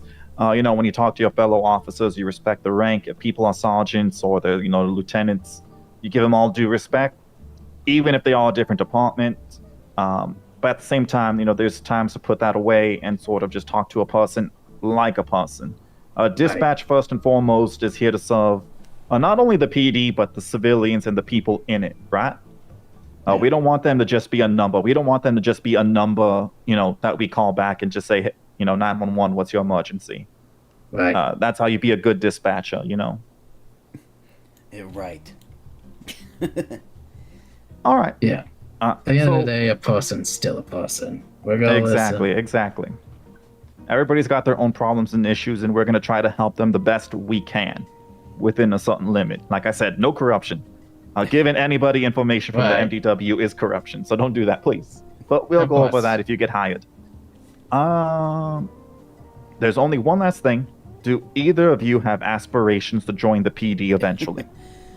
I think I do, but I'm not interested in fast tracking that. I'm primarily interested in being a dispatcher and learning what it's like to be involved with the police department. And then maybe months, job fair or 2 down the line, 3, I don't know. And then considering, applying for an interview there. Okay. I've said it before. I'm a boss to firearms and the like. I don't see myself just joining the P. At least actually being a police officer. What if the strain would be too much for me? Okay. I'm going to let you know. I bet everybody, even if they say they're not interested in becoming an officer, there is a road between dispatch and PD. It does exist. However, in this city, it is much harder than in other cities because we do not want people just to join dispatch in order to become officer. And by that, we mean we don't want people just to join the dispatch department, say they're going to work these hours. They actually never show up. They just kind of do the bare minimum so that they can apply for dispatch in, a month or 2 and then hope to join. No. The way it works policy-wise is when it's time, you get kind of pushed up. And even the head of recruitment, her name is Lieutenant Nash, she will confirm with me if I'm releasing a dispatch member, So what I want to see from dispatchers before they go over is if they put in enough hours. And that's relative to everybody. Not everybody can just spend all day in the city, So it's relative. There's not a set amount. I want to see effort that you put in basically into the department, helping it develop, whether that's, helping with training, helping with the cafe, because that thing does open up sometimes. It's just kind of, basically having pride in your work here as dispatch and not just, here to wait for until I get my PD interview sort of thing. You know what I mean? Yeah, and honestly, that's what I was hoping for because I was at the job fair and the only line that had any occupants was PD, and I was in that line. And I don't know, I just thought that I feel like experience is meaningful to me. And multiple people in the line and Mr. Blake, who's a dispatcher, they told me I didn't need experience to apply for the PD, but I said I'd rather have it, to be honest. And so I don't mind working dispatch for weeks or months, just as it's definitely going to be months. That's fine. Because like I said, it's still a time commitment, So I have dispatchers who've been hired since January who are still waiting for me to release them. And maybe it'll be the next job fair for these people in particular. I've had to reject a few people who have, tried to cut in line, who kind of try to sneak away to do PD interviews without talking to me first. But Nash, Lieutenant Nash, always comes to me. And so when it comes time to them, this person was hired in January, hasn't shown up for duty except maybe a couple times, was gone the whole time, and then, hey, I got my PD interview. I just need you to let me go. I can't do that. Kind of crazy ass, but already. I couldn't do it because I've had dispatchers who want to be officers, I don't think it matters that much. who have been here almost every single day, putting in the hours, grinding it out, helping with the department. For you to cut in line like that, I couldn't do it. Really, as I see, it feels like it's where it comes to dealing with the greenhorns that try to do taxi cab work. And my primary reasoning was more so, I saw the line I was in, and this was the 4 a.m. line, okay? So this was like, you know, dead of night. 40 people or something trying to be police officers. And I just looked around, I was like, I feel like there's a better way to help the police department. You know, when I asked DOC, EMS, and dispatch, you know, like, I asked Blake, I was like, what is the department that actually is the most lacking as far as all these government jobs? And he said dispatch, so I felt like, you know, because I do care about serving the police department, it's probably better that I serve here. You know what I'm saying?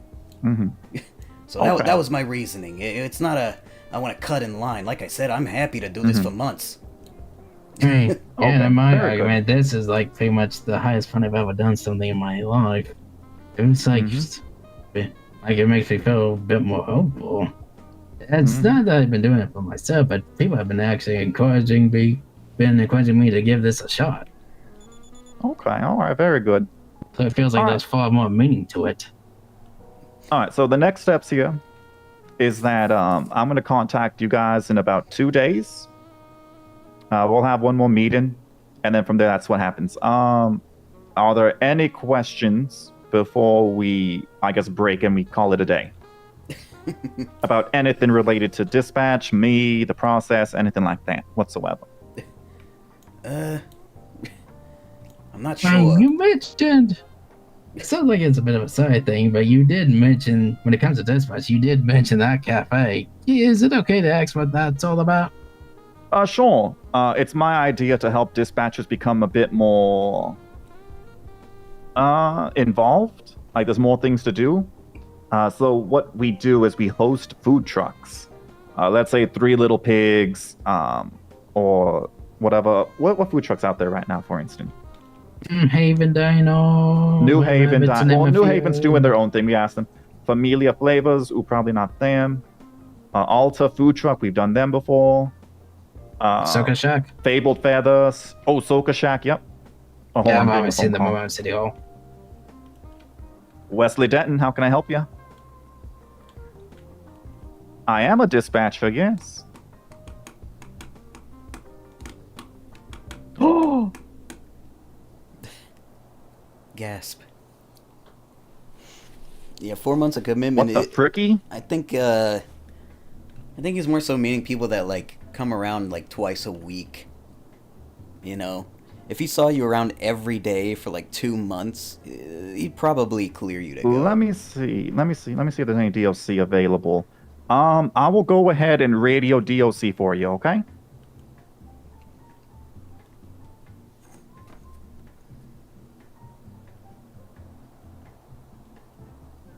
What is your name, ma'am? Baby, like from Dirty Dancing? You know, don't put baby in the corner? No one puts baby in the corner. Oh no, they put you in the corner. Okay. I will talk to DOC for you. I will try to get one of them to go up there to see you, alright?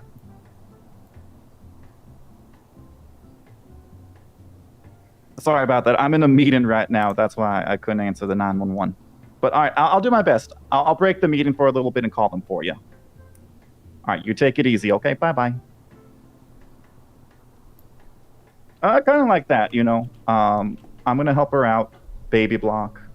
It's not a super serious thing. There's a criminal, needs help. Just try to, you know, I don't want to say be funny, but, you know, kind of just not make things so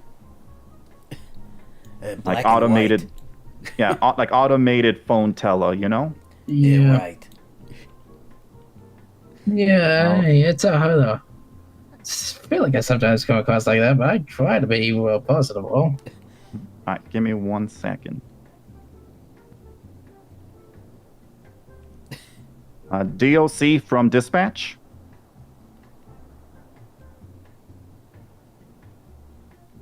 I received a 911 call that a baby block is awake and waiting for a doctor in the cells or something like that.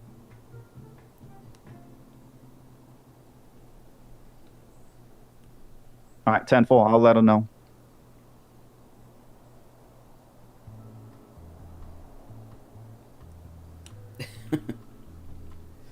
Let me see if I actually can call that number back.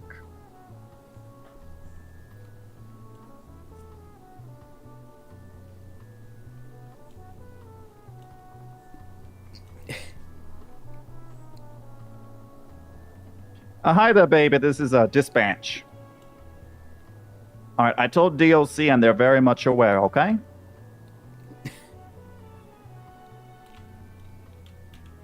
I think so. I don't know. It's up to them, but they have been made aware. I said, hey, baby's in the cells waiting for you guys. They said, we are aware. We'll make our way. Wait, are you in prison or out of prison? Okay. Okay, no, got it. Okay. I'll let them know. But yeah, they basically said they're aware and they're going to make their way soon. Yeah, they know you're there. They know you exist.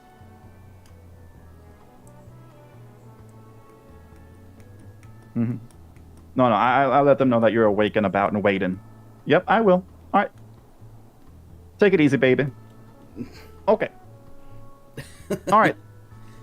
Is there any last questions, comments, or concerns you'd like to make before we wrap up this interview? Fantastic dispatching, Mr. Denton. Truly phenomenal.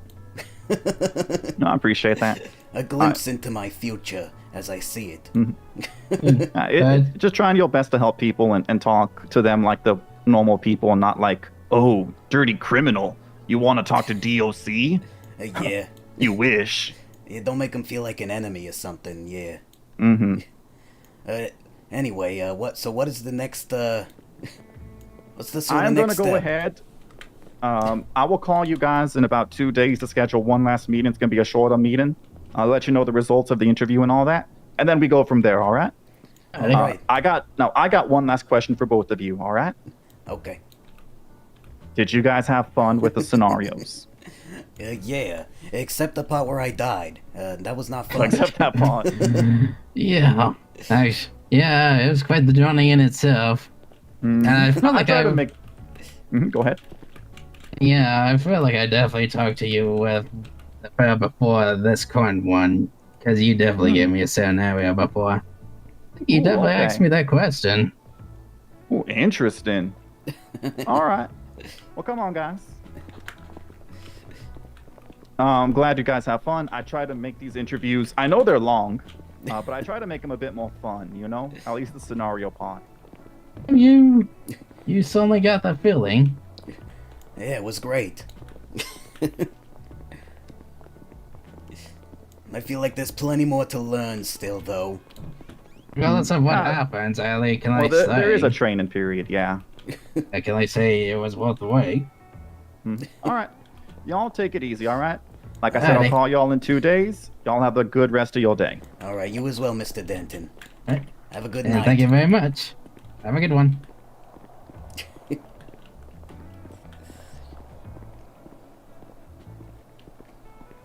I feel like ours took even longer than the other guys.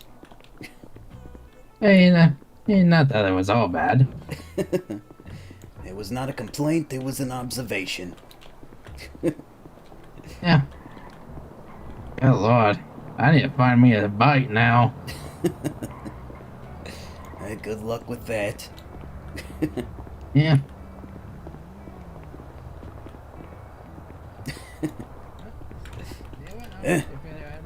Oh, what? If you're parting ways, I'm just saying goodbye.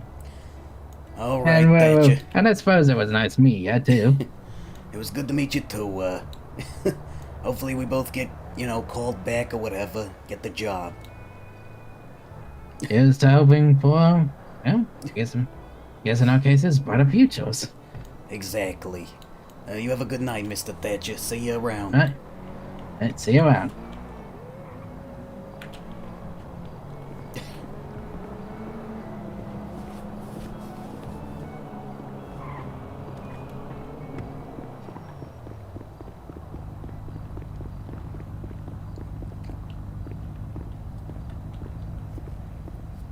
Now we simply wait 2 days.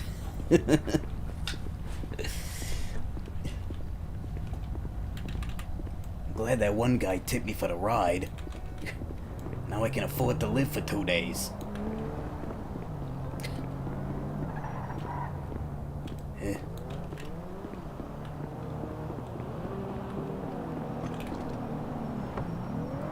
Ah, shit.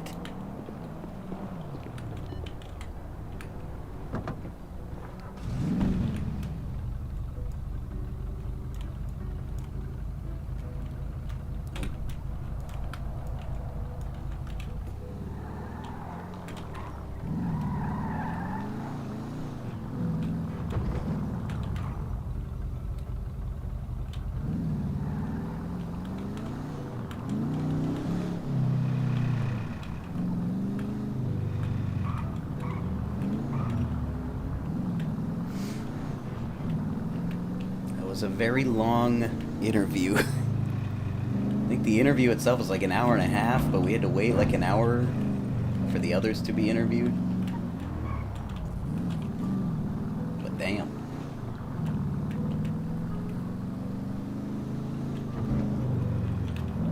Oh, I really need this job.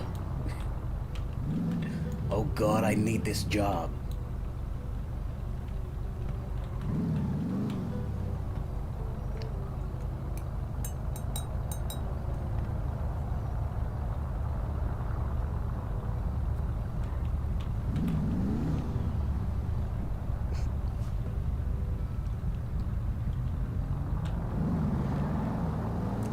I gotta go to the bank and put this, random cash away.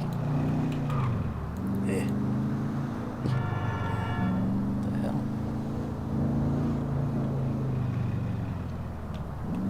I don't know if you're still here, Inoperable, but yeah. She is sort of based on Dr. Girlfriend, but archetype-wise, the exact inverse, since it's, you know, lawful good instead of, you know, I don't really know what Dr. Girlfriend is. Evil? Just something evil? Something evil.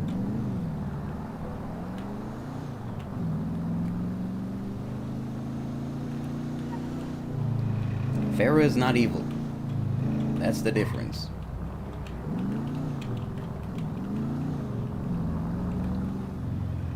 Though I will make her twin sister one day, Irene, who will be evil, and still similarly look like Dr. Girlfriend, so...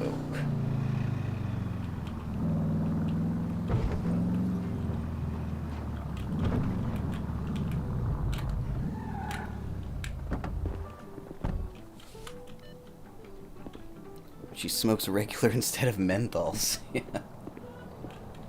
Regular cigarettes. Which, by the way, I could definitely go for one after all that. Good lord.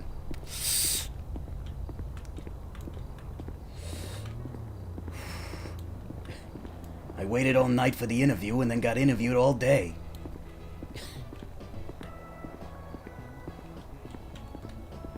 Fucking music. Jesus Christ. Fuck, man. I also have like 3 playlists for her already. Right now we're on the lounge/elevator playlist, which is for like... While I'm the dispatcher, I'll use this. Coffin Nails Maiden.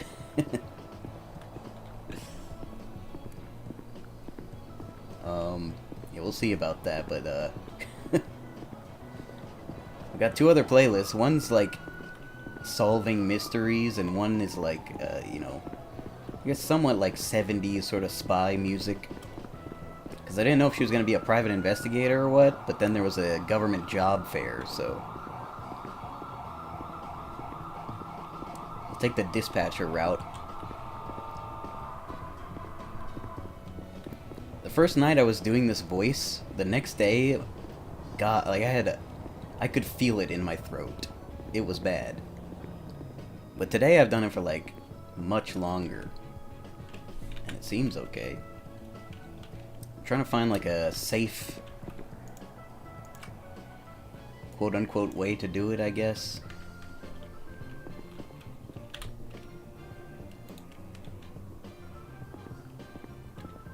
You know, I can't remember the guy's name, but I think he's done even more famous cartoon characters. But he honestly had it easy, you know? He had to read some lines for an episode. And if you go watch, like, first 2 seasons, she doesn't have too many lines. But here I have to have full conversations improvised and sound like her for 10 hours a day. I think I'm digging myself the coffin, or the grave, and I'll be in the coffin in the grave. You know what I'm trying to say. I don't, but you do. Oh, good lord. I survived a trip to the bank in Los Santos. Incredible.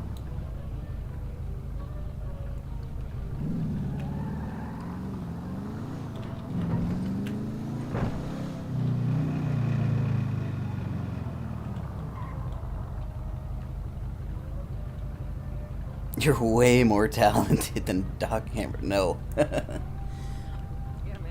I would say that,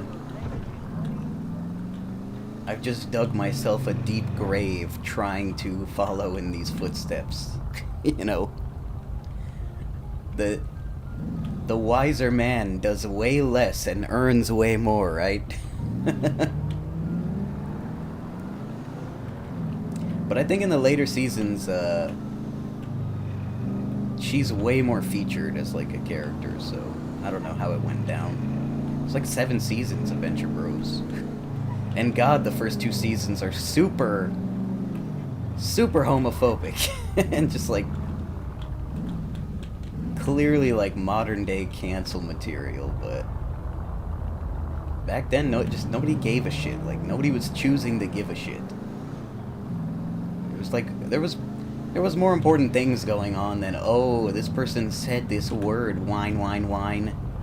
Look, I look like a better person for pointing it out and saying it's bad. God. It's so stupid. She becomes like a legit main character, yeah. But then she's not. She's called like Dr. Mrs. the Monarch or something. She gets her name changed. What the hell? What are you doing? What the hell's wrong with you? I call the police, but I'm sure they don't give a shit.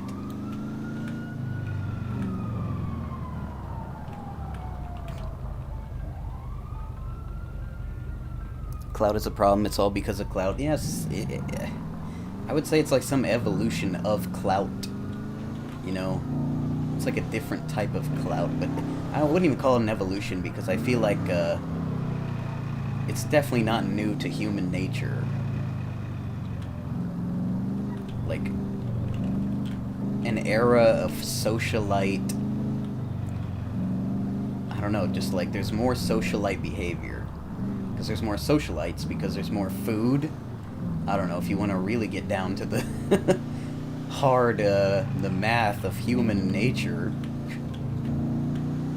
More food, more creature comforts, more socialites, I guess. I think it'll change in the space age.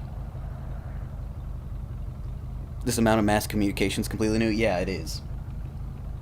So it could just be, you know, the rate of exposure has increased. But I think the rate of exposure also reverberates into, like, the behavior, you know, because more people are exposed to that behavior, more people adopt that behavior. So I think it's not just exposure. I think it's genuine, more people are acting that way. You know, trying to make themselves look essentially morally superior to other people.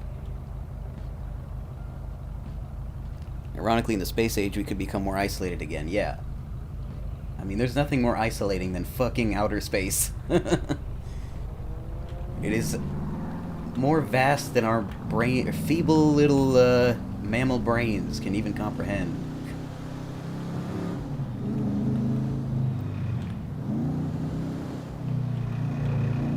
I'm starting to feel the voice in my throat. Fortunately, I guess it's fortunate that it's gonna take a day or two before they contact anybody.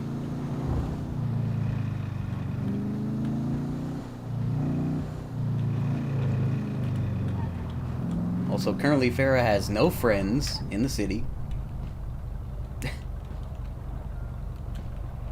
We know that Thatcher guy, but we don't have his phone number or anything, and... you know.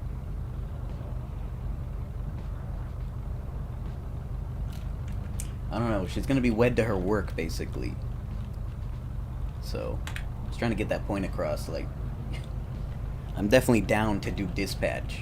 Like, there's a reason I stepped out of the police line to go to do dispatch. Well, actually, I was undecided at that point, you know, I could have done DOC or EMS, too, but... I don't know. The people there seemed a little, I wasn't vibing with the people there. I felt like the dispatch guy, he made the most sense to me, like, the way he acted. So, that's what pulled me to dispatch. Of all of them.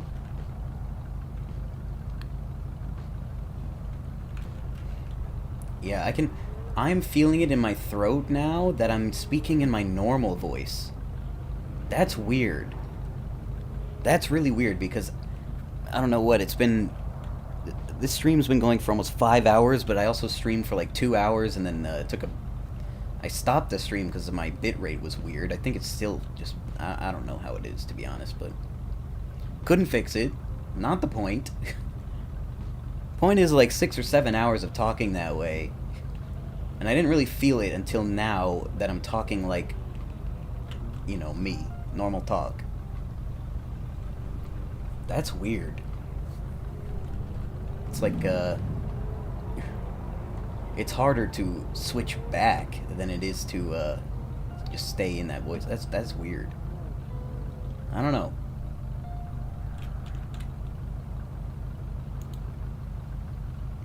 I'm probably not going to get any empathy because it's not normal to speak in a different voice for 8 hours. Almost forgot your real voice. That's definitely happened when I was talking like Walter, the Tomato Man. And honestly, my vocabulary changed when I was talking like the Professor Hoking for like a month and a half. Because he would speak like this, in more of a robotic line of decision making based on a word bank. You made a funny face and it got stuck. That is essentially what happened. What's with this traffic? It's also hard to switch back and forth. I'd rather just talk like Farrah all day and then not have to speak like me, but I don't know. I don't think it's gonna end well in the long term for my, I don't know, organic mechanisms. You need an in-between voice. Walter! I could talk like Walter! It's been so long since I talked like Walter. Oh! It's hard to talk like Walter when I can't see Walter.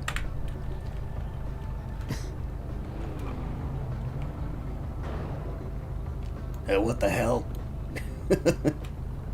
Now I'm using 3 voices. That is hard.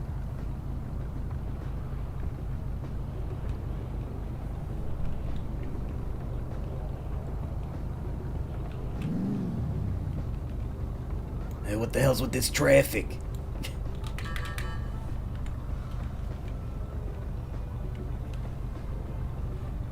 Think how good you'll be in 10 years. I'm thinking the opposite, man. I'm thinking my throat will deteriorate in 10 years and I'll be like struggling to really just do anything. Rest on my laurels.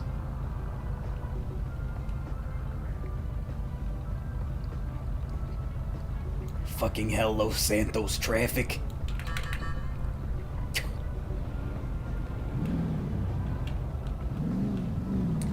I still really want to bring my high elf from Oblivion character into here. But they don't have any fire mechanics. Like, they don't have the gas can that you shoot and make fire. So that's a fourth voice. And then there's Joy Ryder, who is female southern voice, but I need to change her voice, because I need to change her attitude to be crazy. I need her to be crazy so that she can do psychotic crimes. I can go to jail and then switch to my dispatcher. You know? Or dispatch for like 3 hours, go to Joy, get arrested, dispatch again. I don't know. That's sort of the big picture plan, I guess. Or just make someone else that's, I don't know. Plenty to think about. I want to somehow make it, though, so that I can be Irene and Farrah at the same time, and inevitably have one kill the other. Somehow. Somehow, some way. Basically, I need to somehow get a second 5M account on like a separate Steam on a separate computer with a separate ONX application somehow. I don't know how that would work, but play both and voice both at the same time and have one kill the other somehow. That's the dream. And that's each of their perma conditions is killed by her sister.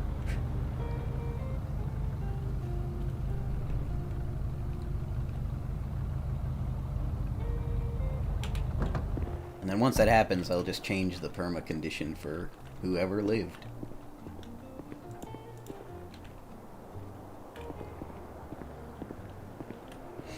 But I don't know, this is good. Like, I like that I am starting with dispatch.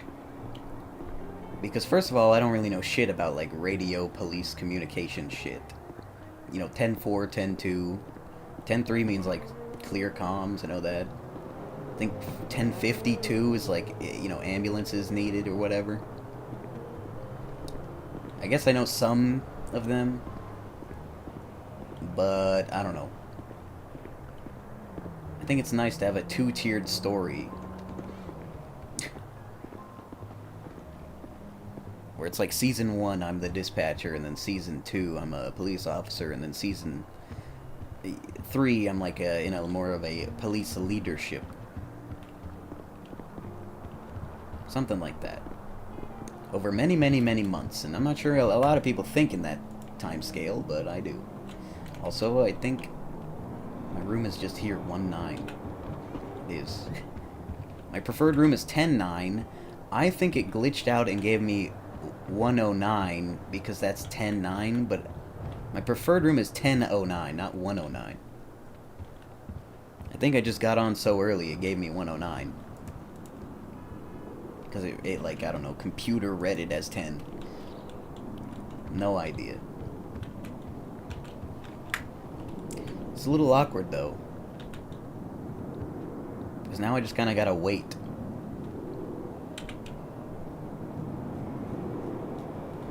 It was fun doing, like, taxi dispatch / food delivery at the same time.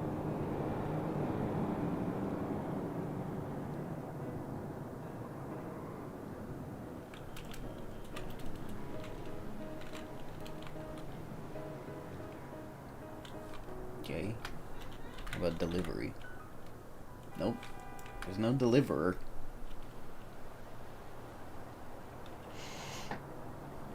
I don't know. I said 2 days. Could be only 1 day, but it's probably gonna be 2 days.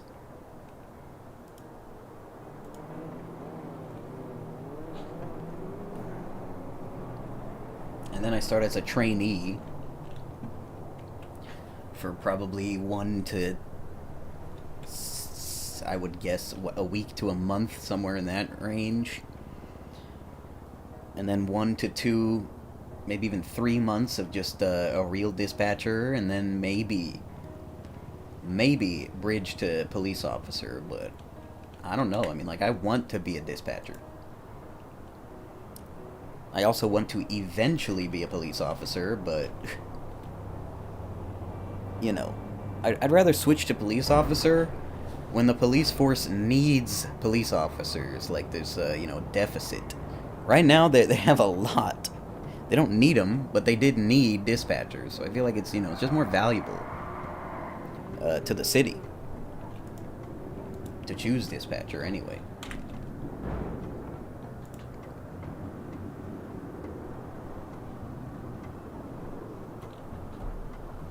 Also, like, all my criminal characters, they don't even know police officers. Like, they don't really remember their names.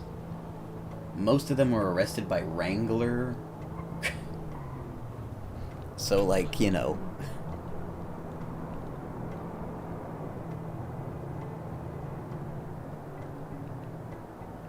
I just don't know the names of pretty much any police officer, like, on any character.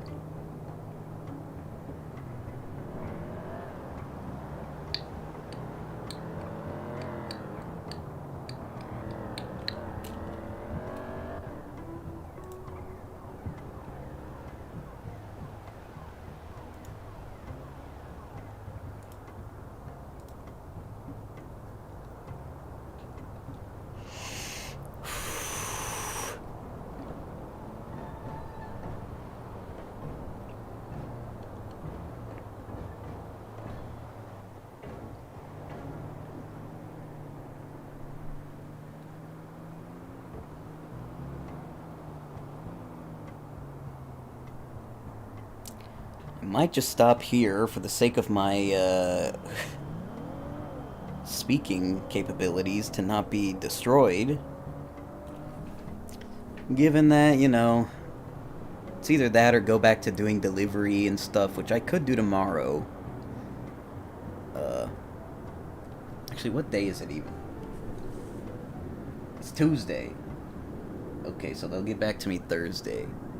It's Friday, I'm probably gonna be busy, so I don't know.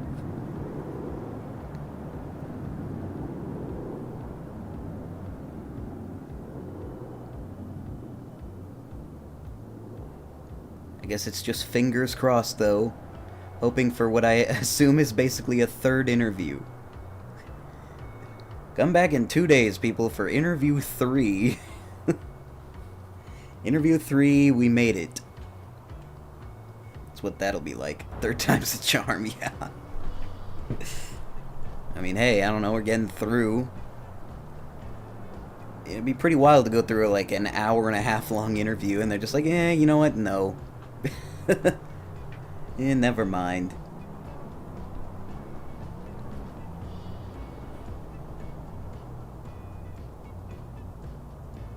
But, yeah.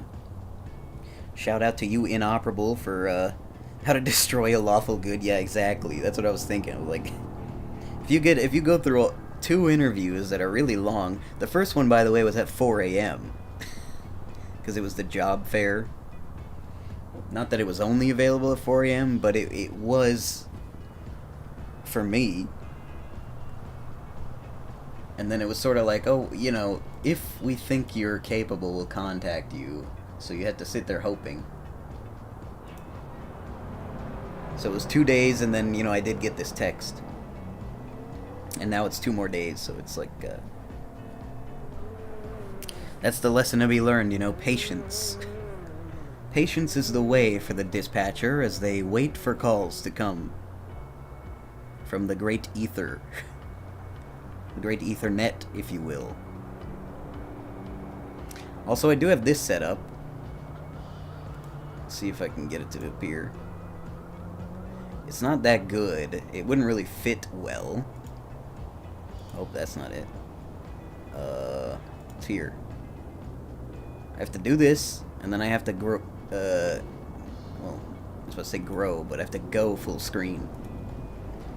And then it kind of looks okay on the stream. I can't see it now, though, because it makes the screen I used to check chat full screen wordle. So, you know, if it gets really slow as a dispatcher, I can, try to do this word shit.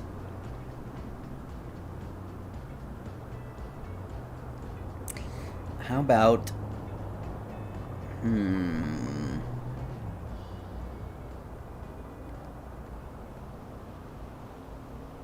Hmm.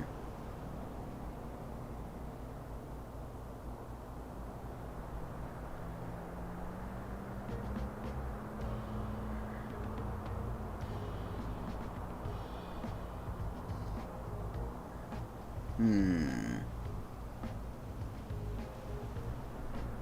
I got no idea what this is.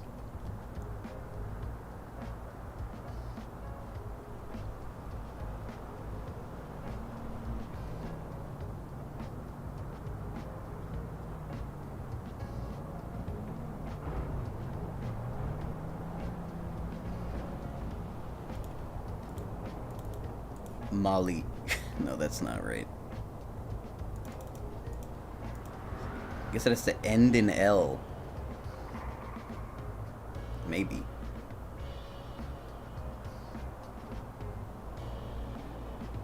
It's kind of my first time playing Wordle. The closest I've ever got to getting the word was grass, and I put like grasp or something in the last word and got it wrong.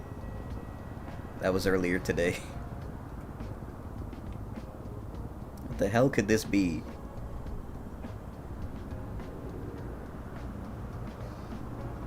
F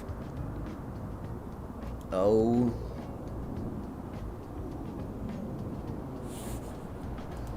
F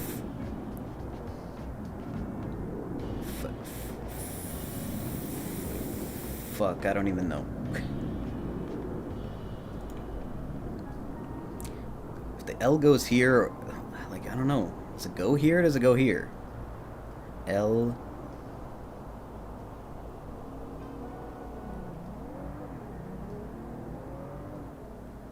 It doesn't seem like it would go there. Seems like it's more likely to go here, but I can't see a word that ends in L like this. The letters I have left.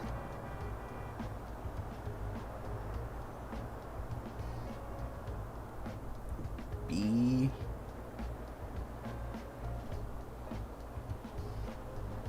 Maybe C.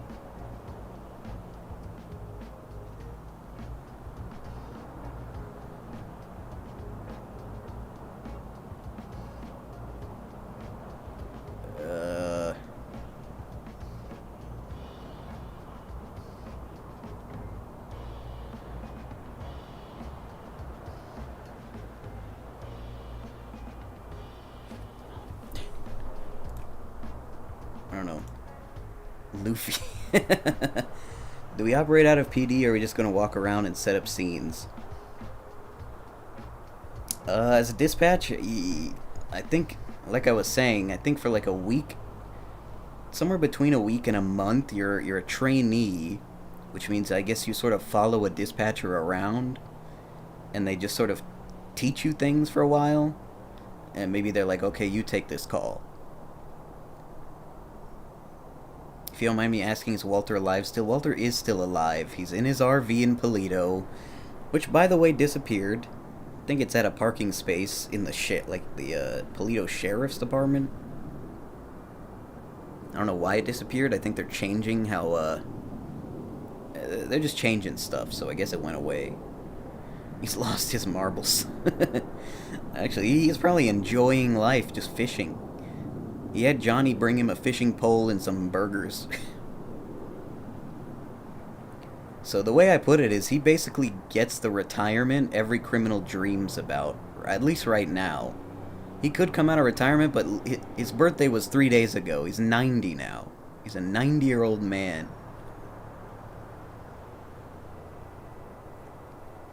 I think it's one of those things that if somehow Davis becomes an FIB agent, Walter will just be like a wise old friend that, you know, maybe doesn't even know that this guy is, or maybe like he knows it's Davis, but he's got a new name or something. For one more last what the shit. That's true. There's also the second alternative route of senile Walter, storyline, you know, where I end up on the, there's no way Davis is ever touching FIB. I mean, hey, you never know. It's weird because you look at him and he looks like he could be an agent. Walter has a better shot. Maybe. I think that they would be ageist for sure. I think honestly Farrah has the best shot. I mean, if she's a dispatcher for months and then becomes a police officer, you know, she could become FIB because there's like a chain of, you know, employment that actually does do that. So honestly, if any of my people become FIB, you're probably looking at her already.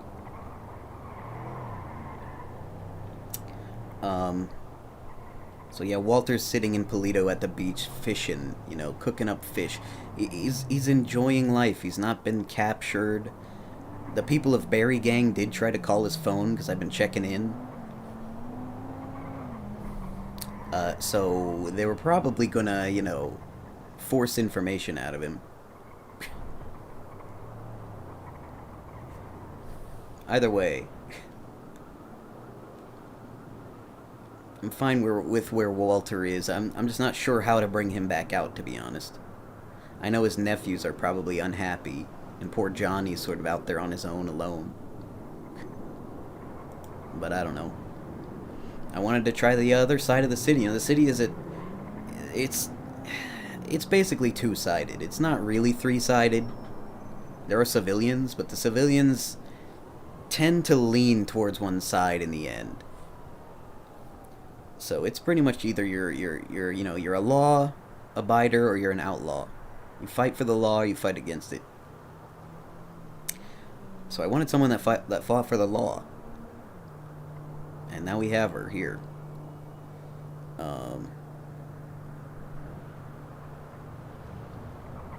Also, there's no way the word is Luffy. I gotta get this word. If it's the last thing I do, and it may be, at least for the day, you know, we have to wait 2 days, you know, before we get any confirmations. The question is L in the middle, or is it at the end?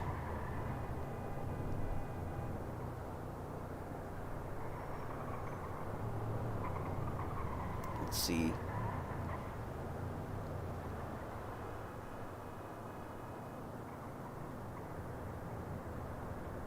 Is it? No. Is it? I feel like WL could work. O. OWL. BOWL. But then it's already a word. Q is probably pointless. Could also be RL.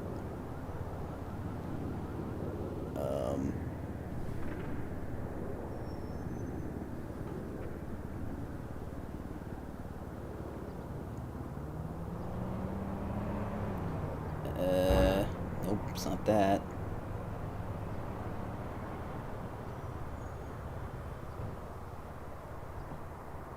I mean, I got 3 chances, so I could just do something I know is wrong, but ends in whatever. OWL. You gotta be fucking kidding me. Okay, so the L is here, after all.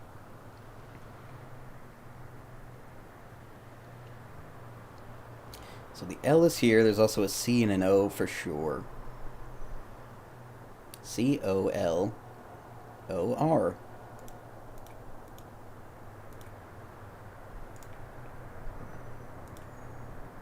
I won! Oh my god, I actually won. I solved the mystery.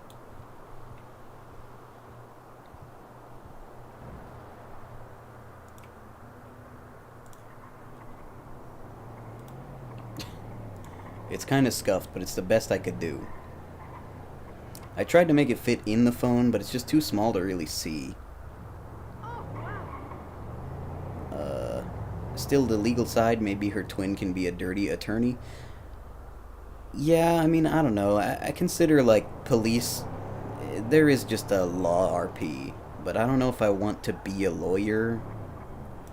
Like, I feel like I'm capable of arguing, but honestly, it just gives me a headache to really, like, do it.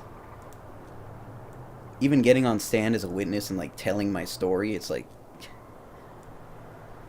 I'm fine with doing that and answering the questions, but I don't know. Having to, like, challenge other people, a really lazy public defender, I don't know if that's gonna get me very far.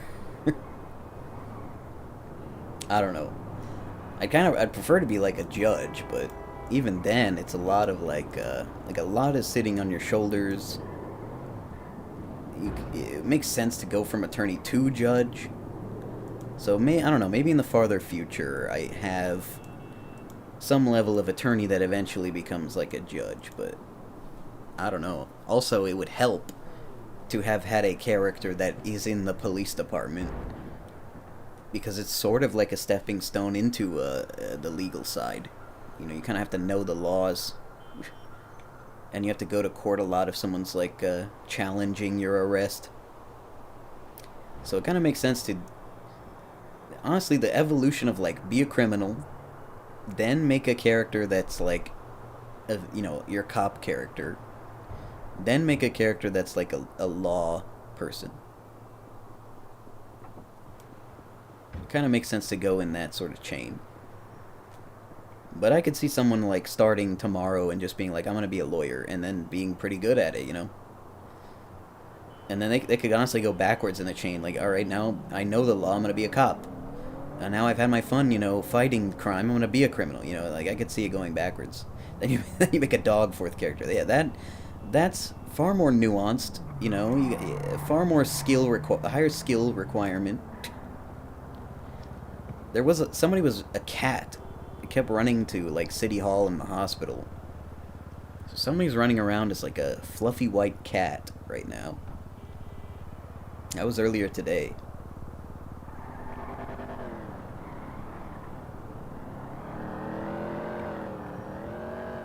I don't know, but it sounds better to be like a bird.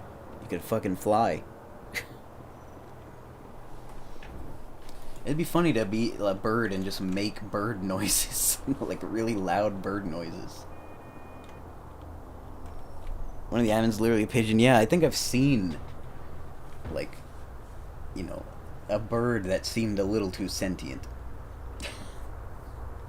Following somebody around. Maybe I was viewing someone as a viewer. I don't know, but that's got to be one of the more fun animals. Oh, Lord. Explosions. My music has stopped. I think that's a sign that we are officially done.